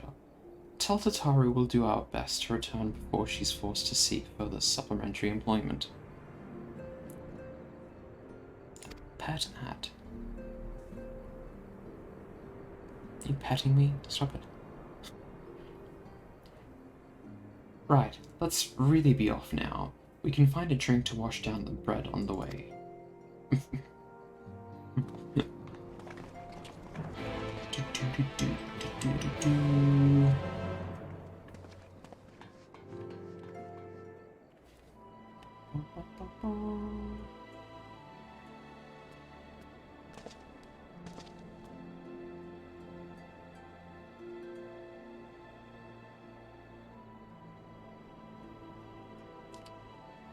Okay.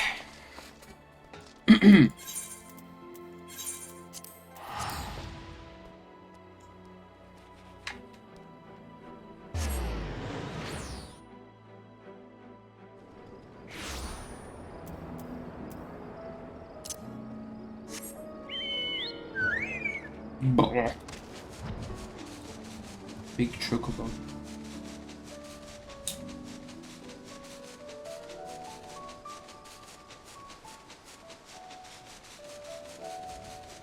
Whoa.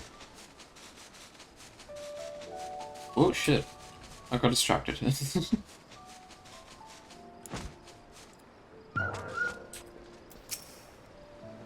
Yes, take me there.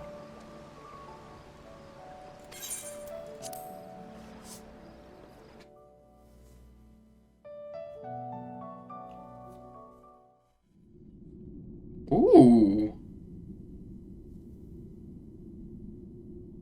Sorry, it's just prettier than I last imagined. Oh! Oh, for fuck's sake, what do you want now? Excellent.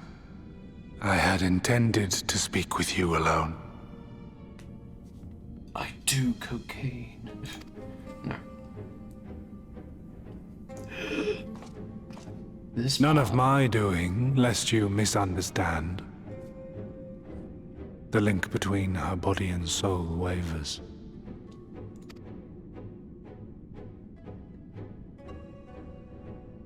I know not what you hoped to find here, but it will avail you naught to learn of our past.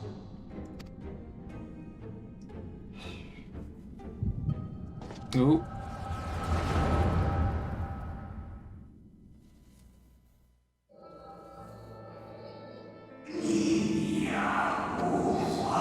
Ruin the records yet again? Really? You worry too much, Elidibus. This dedication to your duty verges on obsession. To think some thought you ill-suited for the role. How wrong they were.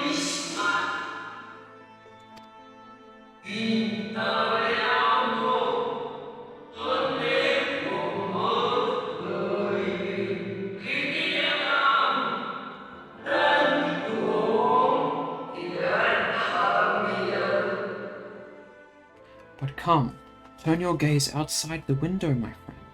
The rains have ceased, and we have been graced with another beautiful day. Oh. What? It fades. Fades away into oblivion. Does the world no longer have need of me? No. I am Elidibus, and I will fulfill my duty.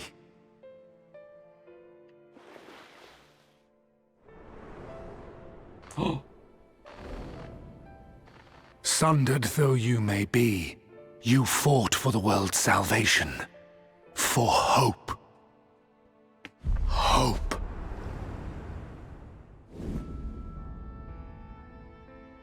Ah, it swells within me. Empowers me. Now I may carry out my mission. And yet, why do I yearn for this? Why do I struggle so?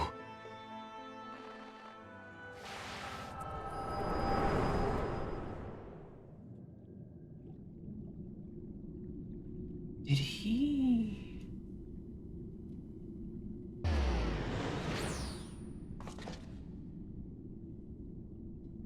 I shall take her into my safekeeping.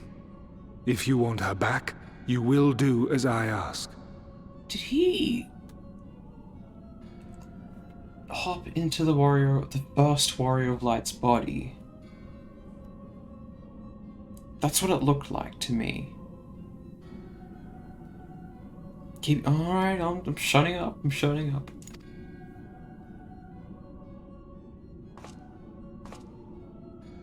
Show me your strength. I would take your measure. Bring it, bitch.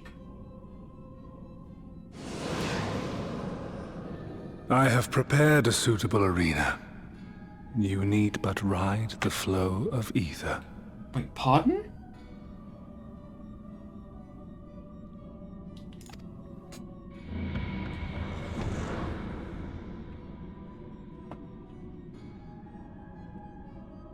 Suitable arena.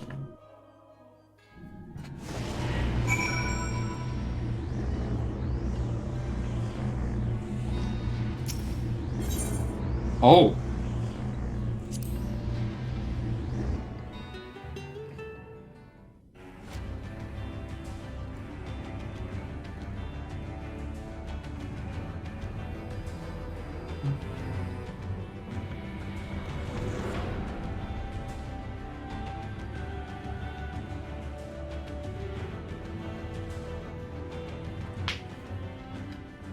What's all this about? You are familiar with this place, I believe.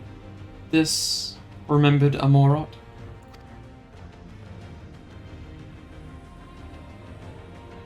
Proceed to the capital. I shall return your comrade to you there. I tire of your games.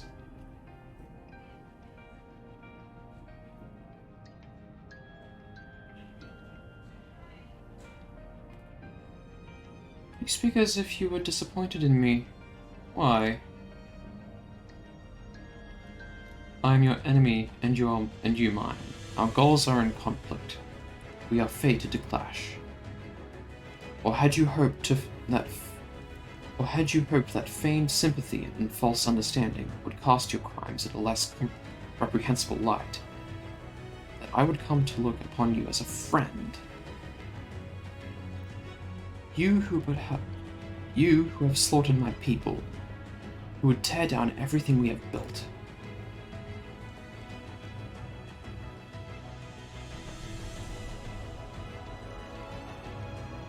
You do not deny it, then. Very well. Let us change the cost of this trial. You will know what you have stolen from us.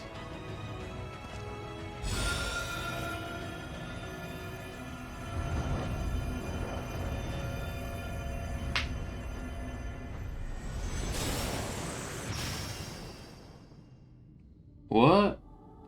People? What? Oh, what the fuck? These are the... From the very beginning. What? Hang on, what? Oh. But do not imagine I crave remorse. Only justice.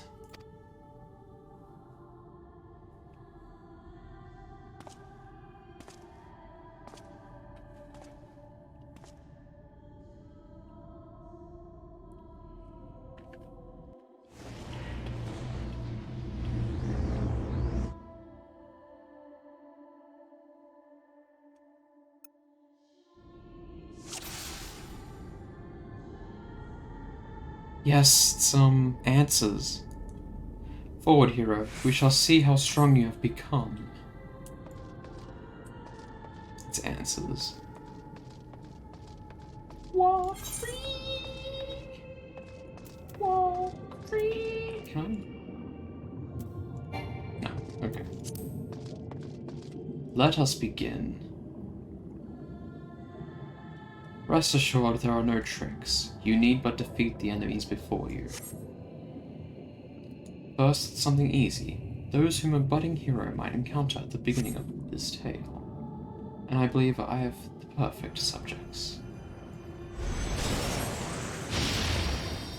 What the fuck? What?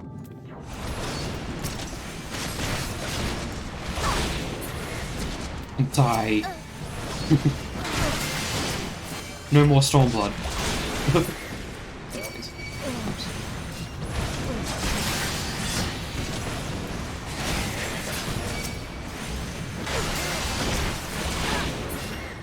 Your waifu is dead now.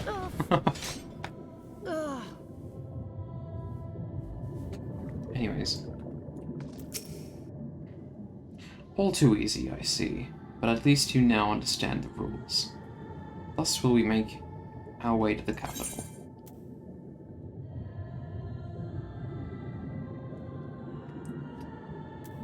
That was in poor taste even for you. That appearances should unsettle you so. I was under the impression you simply destroyed all who bared your way, barred there, sparring nary a thought to the possibility that your foe could be someone's beloved. But come, we shouldn't dwell in the beginning, and so much of our story awaits. Your story. Oh no! Do I have to kill Moon Breeden? No? Okay. No, don't let me kill Sid! Every tale requires villains. Defeat them, and claim your place as a hero. Oh! I'm the idiot first. Shoot us next.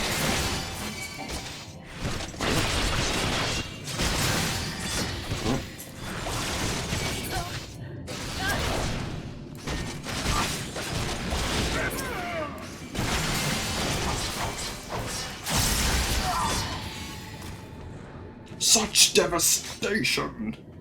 I wasn't reading that shit. Well done, champion of Eorzea. Well done. Onward then, over the bloodied bodies of the poor.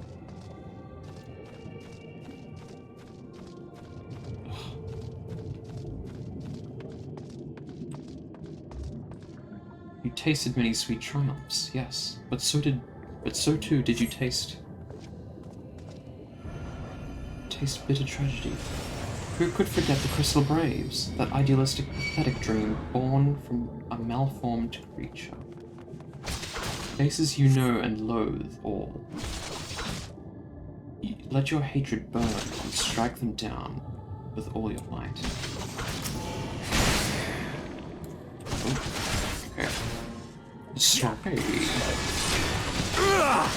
Oh, literally. God damn it.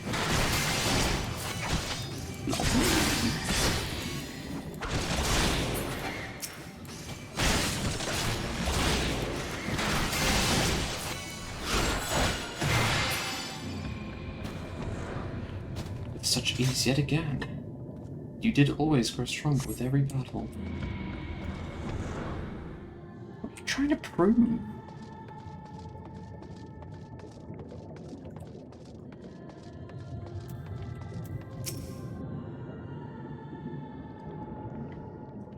It seems it will take more than those monsters to leave an impression upon you. Or mayhap you simply fail to understand my meaning. Not that it matters. No, I have dealt with countless heroes, and always it ends the same way. No amount of reasoning will bridge our differences. Will result in happiness for all. Whatever your reasons may be, I cannot be bound by them. I can but put faith in my own beliefs, and fight for them with all my being.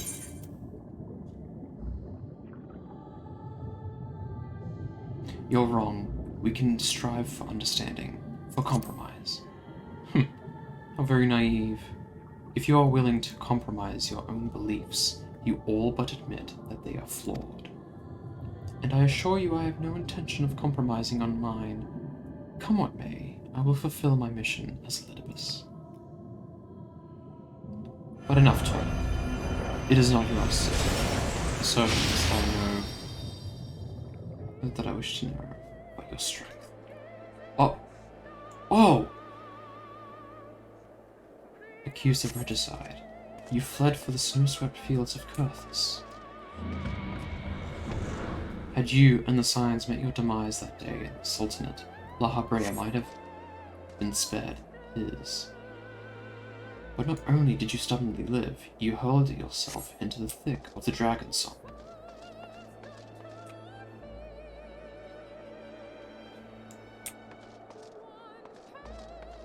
Wait, what?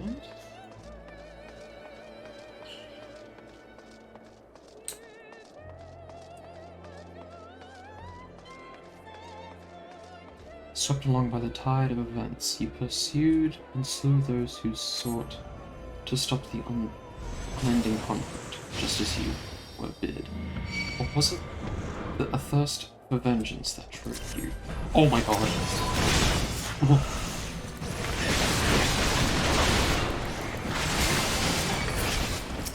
Ugh.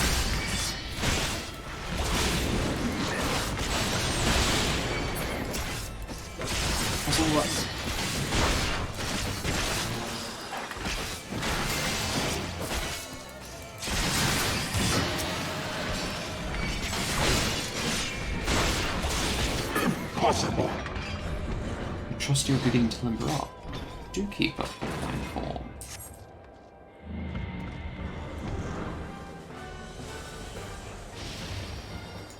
Da da da da. Da da da da da.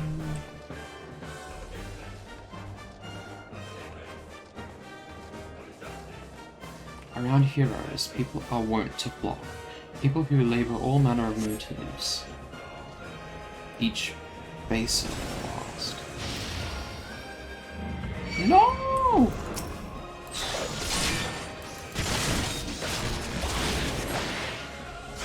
Oh my god. I don't want to kill anyone. No.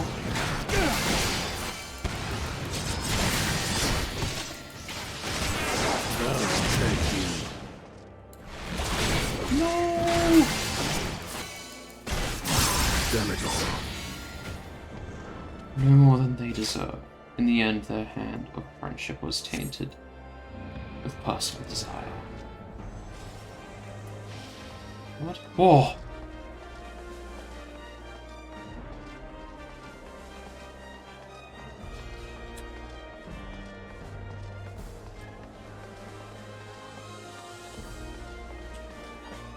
What is going on? What are you trying to prove? You know what comes next. You put an end to the dragon song.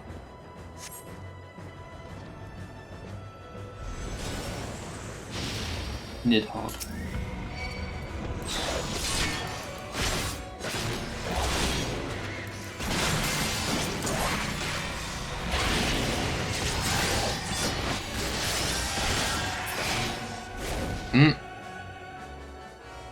Oh.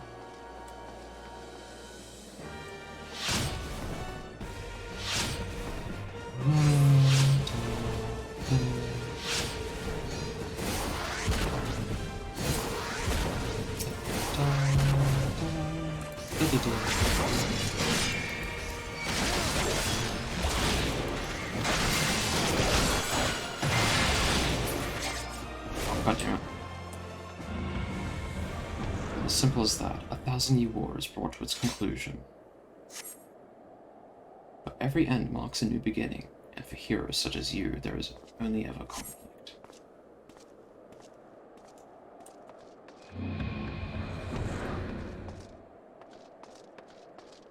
Retelling, yeah, okay. Oh, and I want to Stormblood.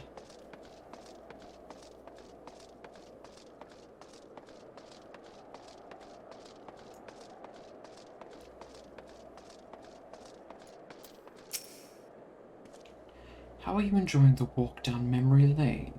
I dare say there will have been a few individuals for whom you harbour deep feelings, whose passing caused you keenest grief. That is what our people are to us. That is what our people are to us. An irreplaceable existence that can ill be lost. I will save them. But they are my...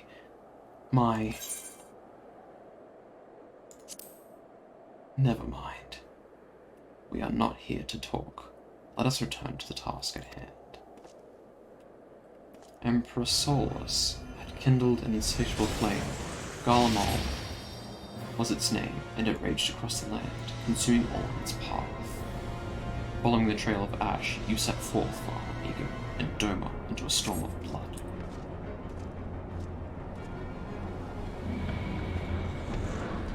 Again you fought, and again you grew stronger. So strong that we could no longer control you. Yours is an unnatural, beastly strength, and we shall lay it bare. Oh, if there is going to be an Animal Crossing in Final Fantasy XIV so soon, so not everything is... Yeah. It's the, like a minion farm thing? In order to gain foothold in the liberation effort, you journey to the far eastern plains.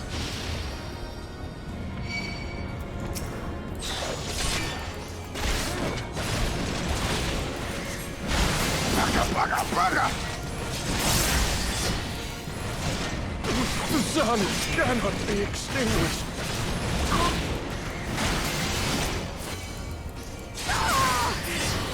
It is not enough!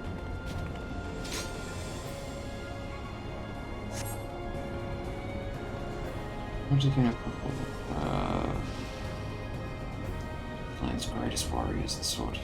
So the strong are drawn to the strong. Thus did you.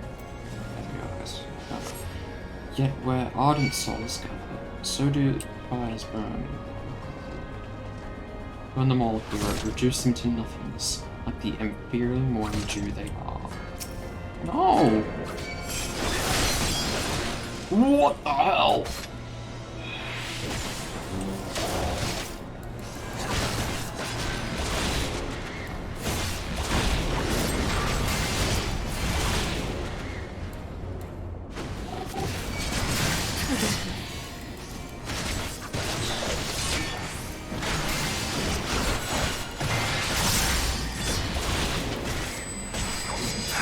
fail. Not again. Hesitate, or perhaps could not. No matter. Let us turn our attention to the finale. No, Gosetsu! Here we shall have to test between fellow beasts. It is only fitting. Would you not agree? Oh, when I fought you, Flash, 'twas I who triumphed. Oh, wait, what? Will you turn the tables this time? Oh my god.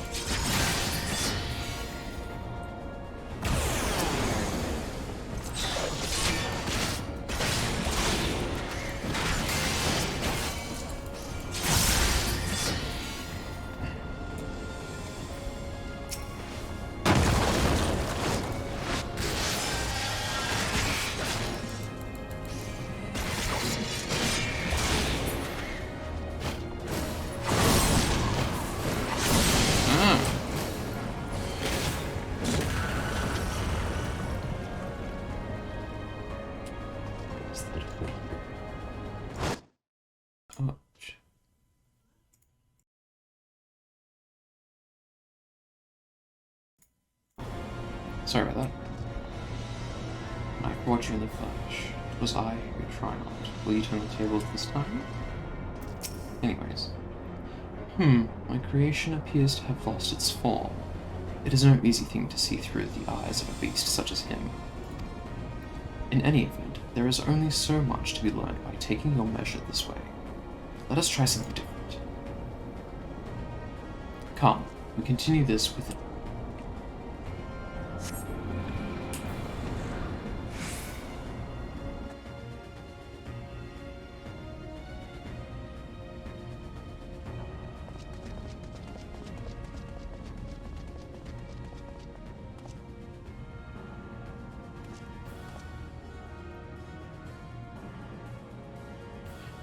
an impressive show of strength, but surely no more than a foretaste of which Emet-Selk's conqueror is capable. Such might requires a fairer measure to compare like with like. To compare like with like, yes.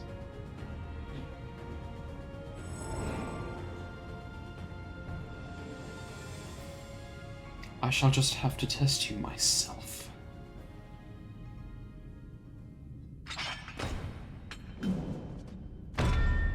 Come on, Samael. Show me what you can do.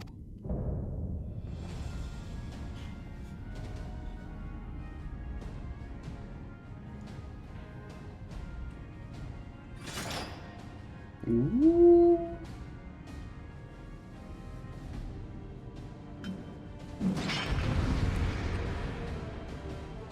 Oh shit.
Whoa.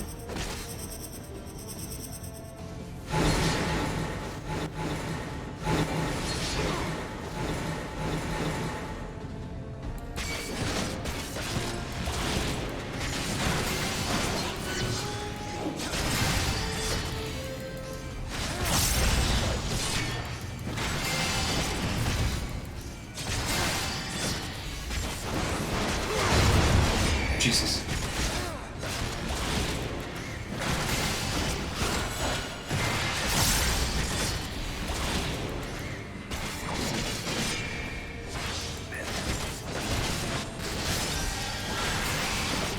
He's not fighting back. I know he is. Oh. Ugh.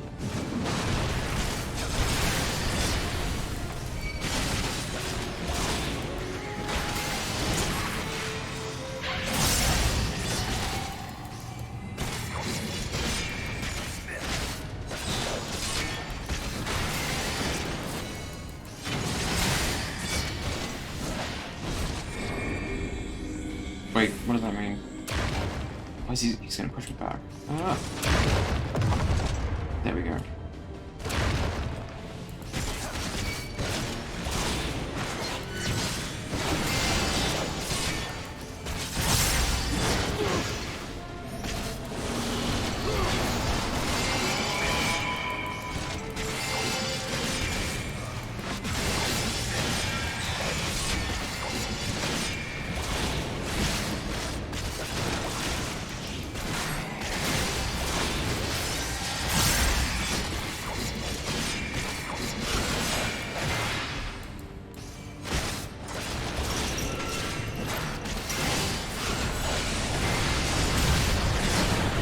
Jesus.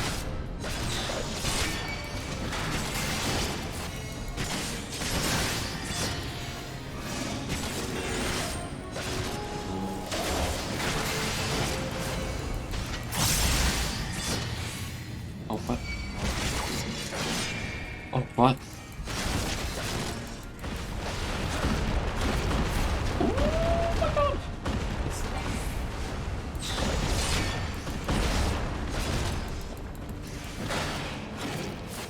Oh my god.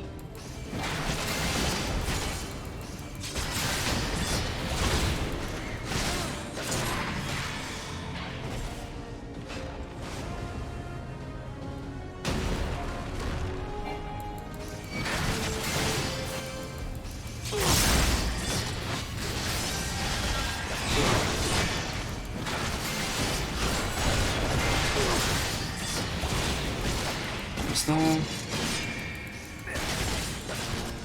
And done. I have my answer. Oh, tough fight.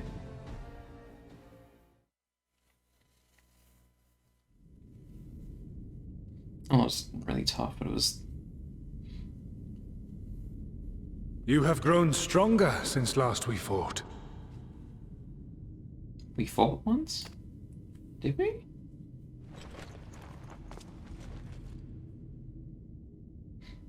The result of your trials in the first, no doubt. Have you finished? Ishtola.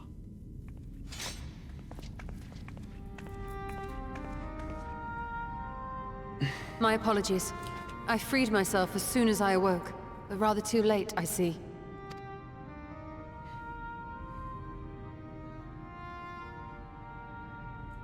Now, Elidibus, if you have ceased trading blows, I would trade words with you. I have a theory, you see. One concerning that which you seek to accomplish.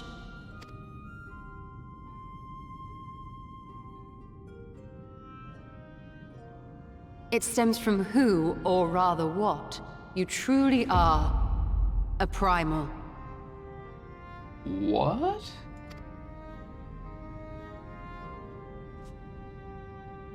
The Ancients created Zodiark to deliver the star from destruction. Oh, right, yeah. If the magic that brought him forth is the precursor of what we know as summoning, then Zodiark would have been instilled with a presiding desire.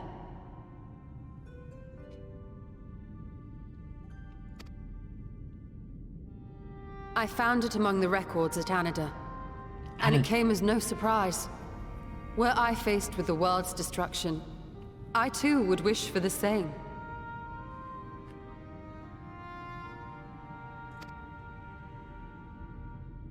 Salvation.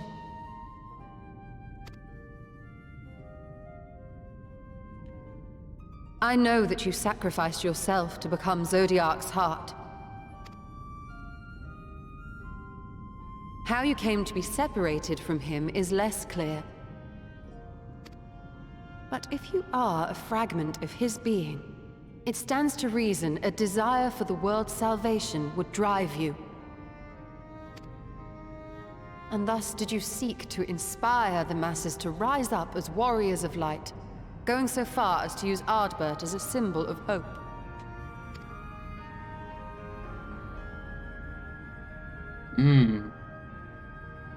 Correct on all counts. Such is my nature, and such are my methods. I have aided heroes. I have made them. I have even become them.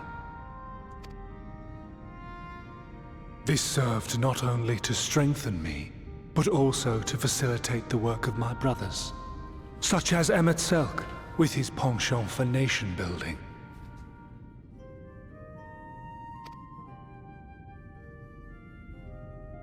Then you will be all too familiar with the fickleness of mankind.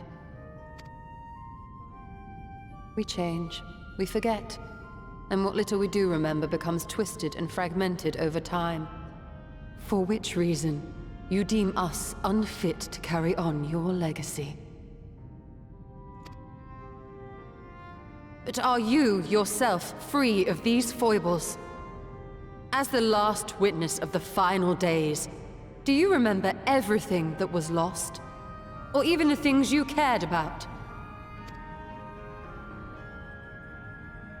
Get to the point. A primal is shaped by the hope that fuels it. Even should this hope be something as simple as the world's salvation, it is the collective desire of innumerable disparate souls crying out for deliverance.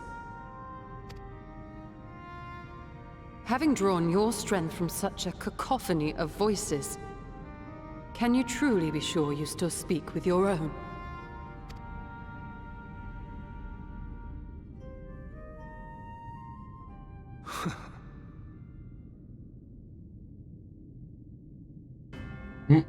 Your question is irrelevant.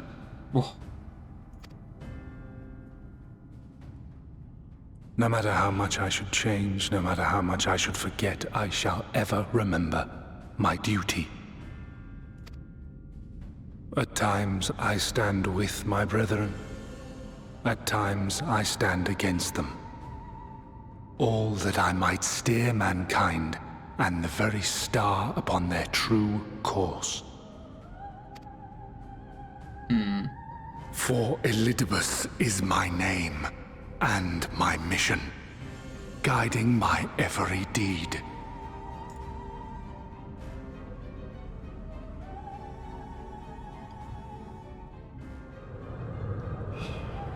But enough talk. You have shown me sufficient proof of your might. As I am now, I would struggle to defeat you. Yet I have still to play all of my cards.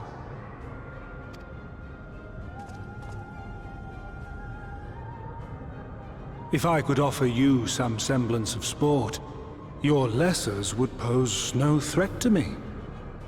Would you not agree, Warrior of Darkness?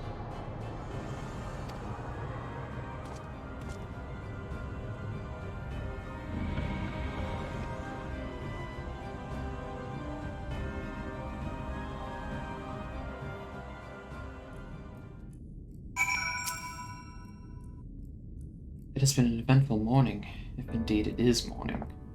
I have no idea how long I was unconscious. Regardless, I am gratified to see that my efforts at Anada have borne fruit. We have continued the nature of our foe and his plot. Now then, what news from the surface? I see, then let us make for Yulmore at once. We have much to share with our comrades. Elidibus's parting threat, not least of all. Ah, but forgive me. It would seem my belongings did not accompany me here. I will need to retrieve them from Anida. With luck, the ethereal stream you traversed still lingers. I won't be long.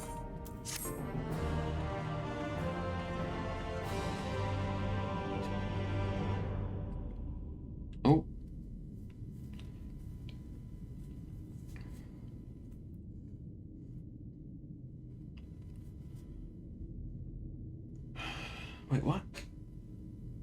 What is that?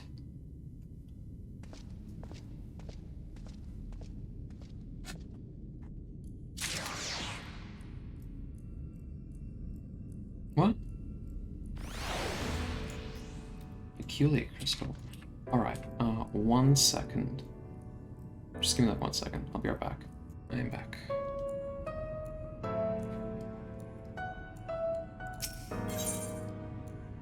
Etched in the stars.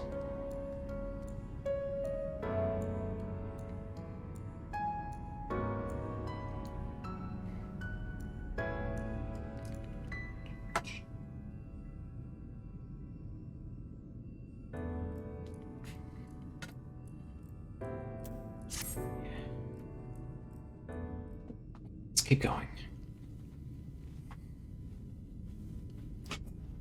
A peculiar crystal lies on the floor. Upon its surface, an array of lights twinkle like tiny constellation of stars. A tiny constellation.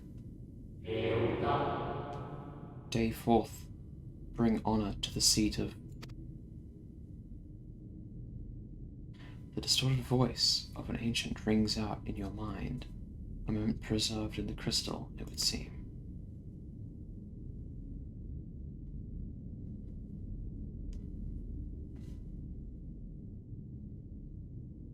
You notice something else glinted up ahead. Ooh!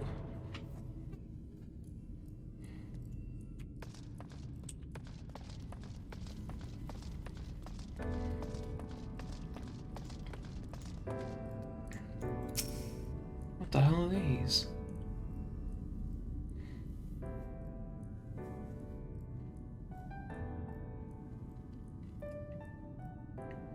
You find 3 more crystals lying on the floor, though they're different in color and decoration. Each is identical in shape. You focus on the crystals and find that the words they hold ring clearer than before. Behold, my friends, embraced by the earth and caressed by the wind, vibrant life flourishes. All is right in creation. There can be no greater joy than to use our wisdom for the good of our people. No greater pride. May all know happiness, now and forevermore.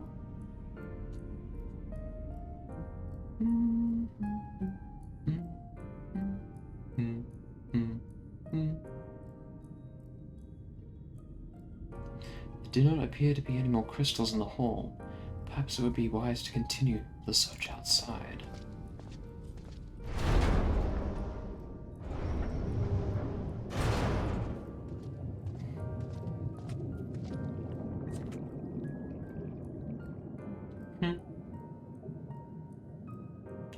Oh.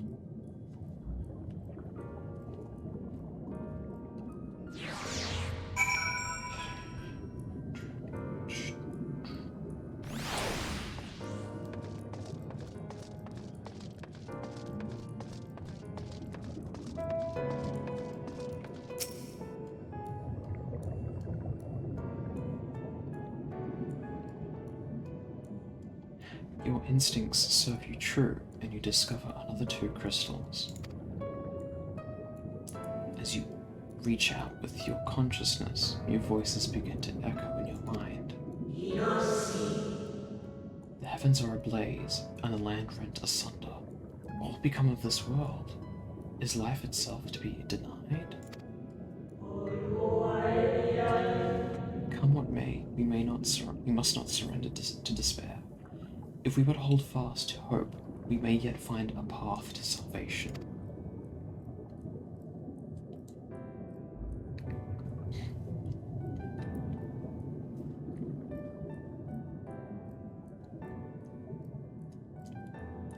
The voices tell an incomplete tale. Might more remain to be found?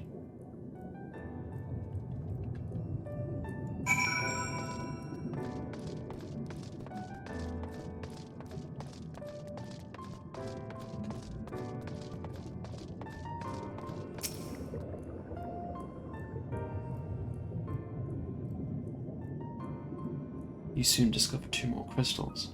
Rather too soon, in fact, as if someone wanted you to find them. Everything burns, crumbles, decays. I hear the lamentations of my brethren, and soon there will be only silence. We will discover our star from its doom, this we swear, so please dry your tears.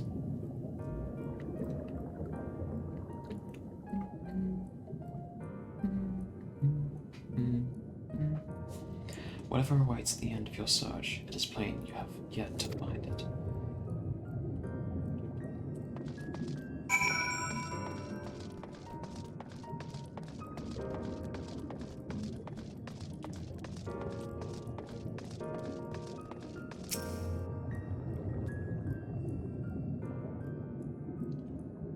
Sure enough, your presence is swiftly rewarded, this time with 3 crystals.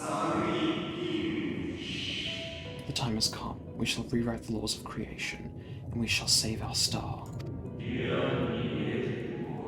From this life, our savior born, may I be worthy of the honor.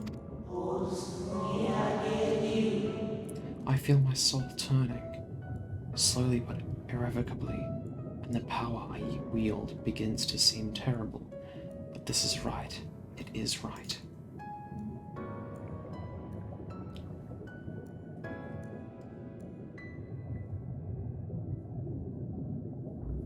The tale of the crystal's weave seems to near its end, but it isn't over yet.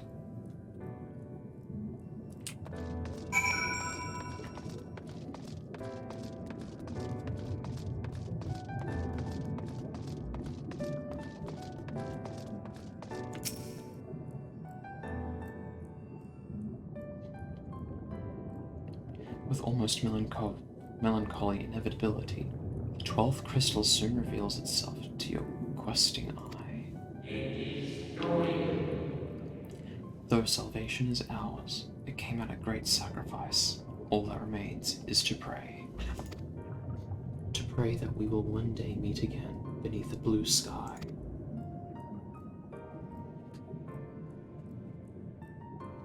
Judging by its testimony, it would seem the voice was recorded in the wake of the final days.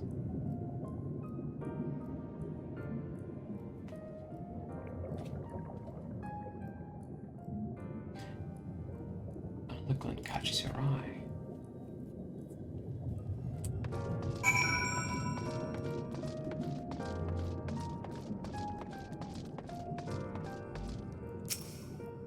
One more.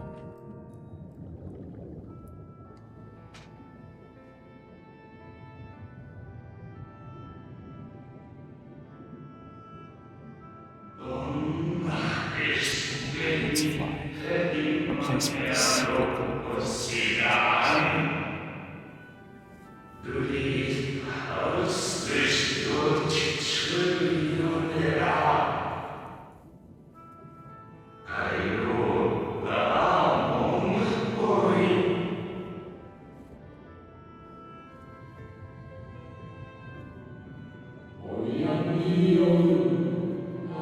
well, we meet again, my new old friend.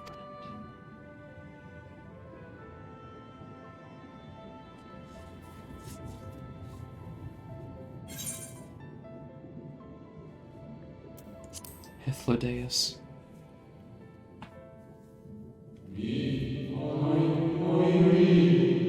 Good of you to remember.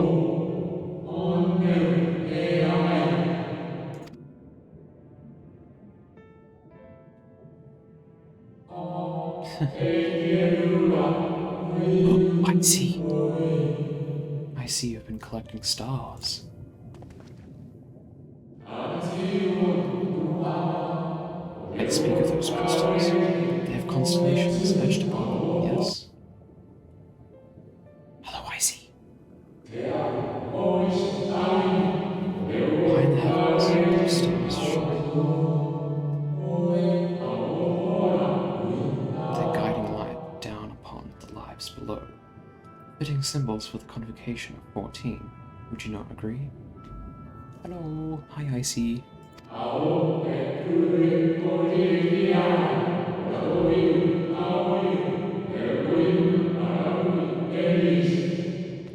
As you will have gathered, each crystal bears an account of the life of a member of the convocation as remembered by the unsundered.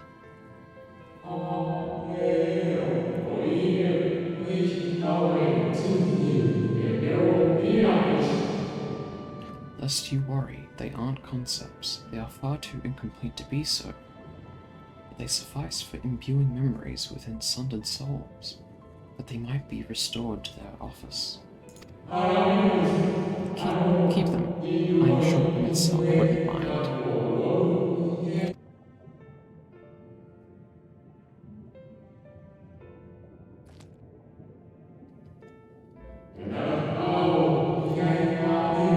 So, how faring of late? You are feuding with Elidibus this time, I believe.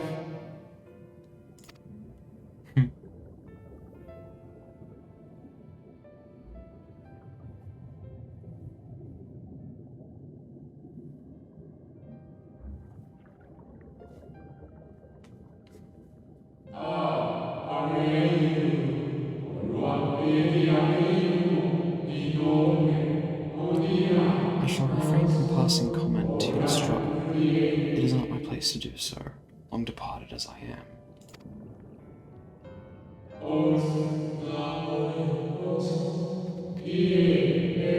But if I may give voice to a personal desire, I would rather you lived. If you do not, how will you keep your promise to Emitselk? Your promise to remember?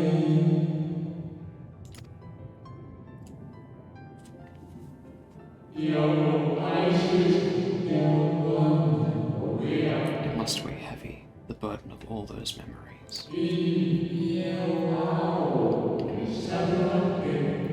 To one who has lived a life such as yours, you can well imagine how Elidibus's existence might seem hollow, how empty his single-minded pursuit of a half-forgotten cause must appear. But know that his devotion is not without reason. Even if he himself can no longer remember what that reason is.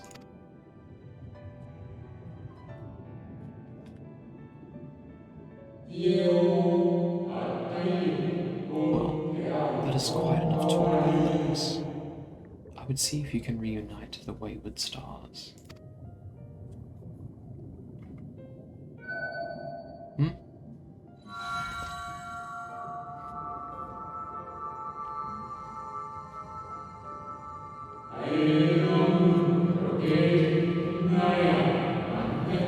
I mentioned before that there was a member of the convocation who opposed Zodiac's summoning and defected. One whose office was left vacant.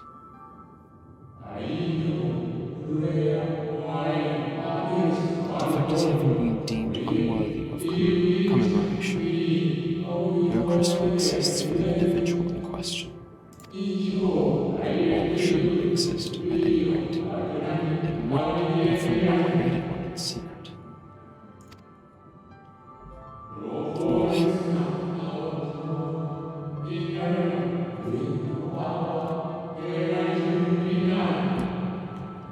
Crystal bearing the forgotten name of his office, along with the magic of his own conceiving, a singular incantation embodying his spirit. Jesus, that's bright. The tea, sis. Among all the officers, the 14th was most unusual, for while the rest sat enamored, its holder was charged with gaining an intimate knowledge of the wider world.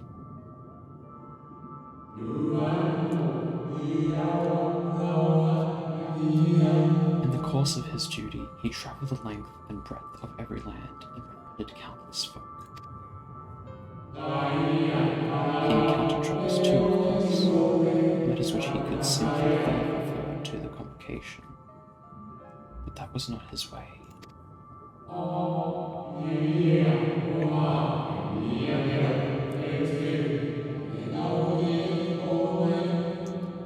Nay, more often than not, he he would call upon his comrades, and together resolve matters themselves.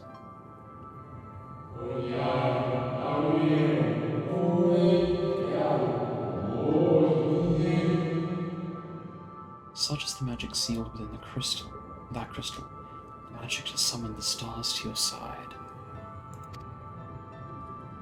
Oh my god, that's right.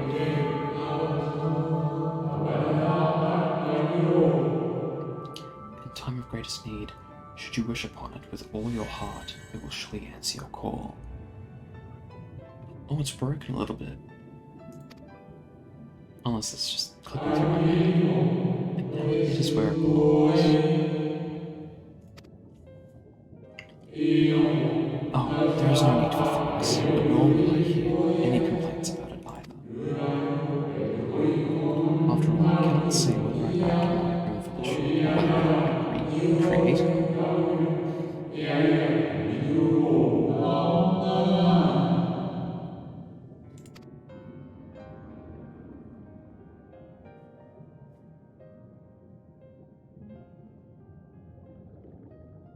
Oh. What a nice guy. I was wondering where you'd disappeared to. Is something troubling you?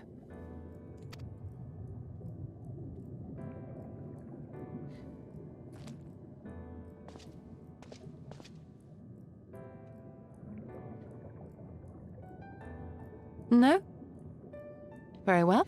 This bears an implication that Emmett maybe wanted you to have this crystal.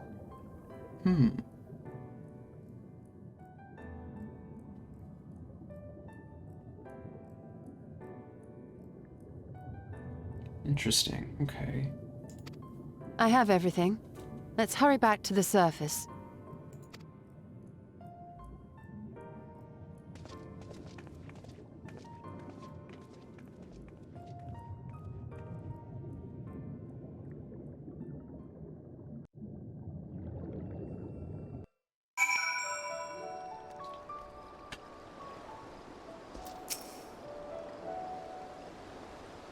Ah, fresh air at long last. I would celebrate my return to dry land with a pot of tea. It'd be the luxury of time. But we must be prepared for Elidibus. Given what we know, it is plain he will not be deterred from his course. And nor would I, were I him. What if it meant forsaking everything I loved? That said, I have not forgotten how Emmett Silk sought to find common ground with us for all our misgivings. Ultimately, differences were not to be bridged, of course. But one must always try. Emmett Silk understood this, and if his gesture resonated with you, perhaps you might consider reaching out to his brethren. Though it may be all for naught, you of all people know that there is no such thing as a foregone conclusion.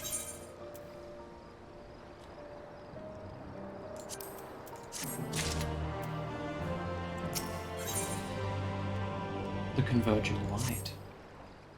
Right, no more musing. We have taken far too long as it is.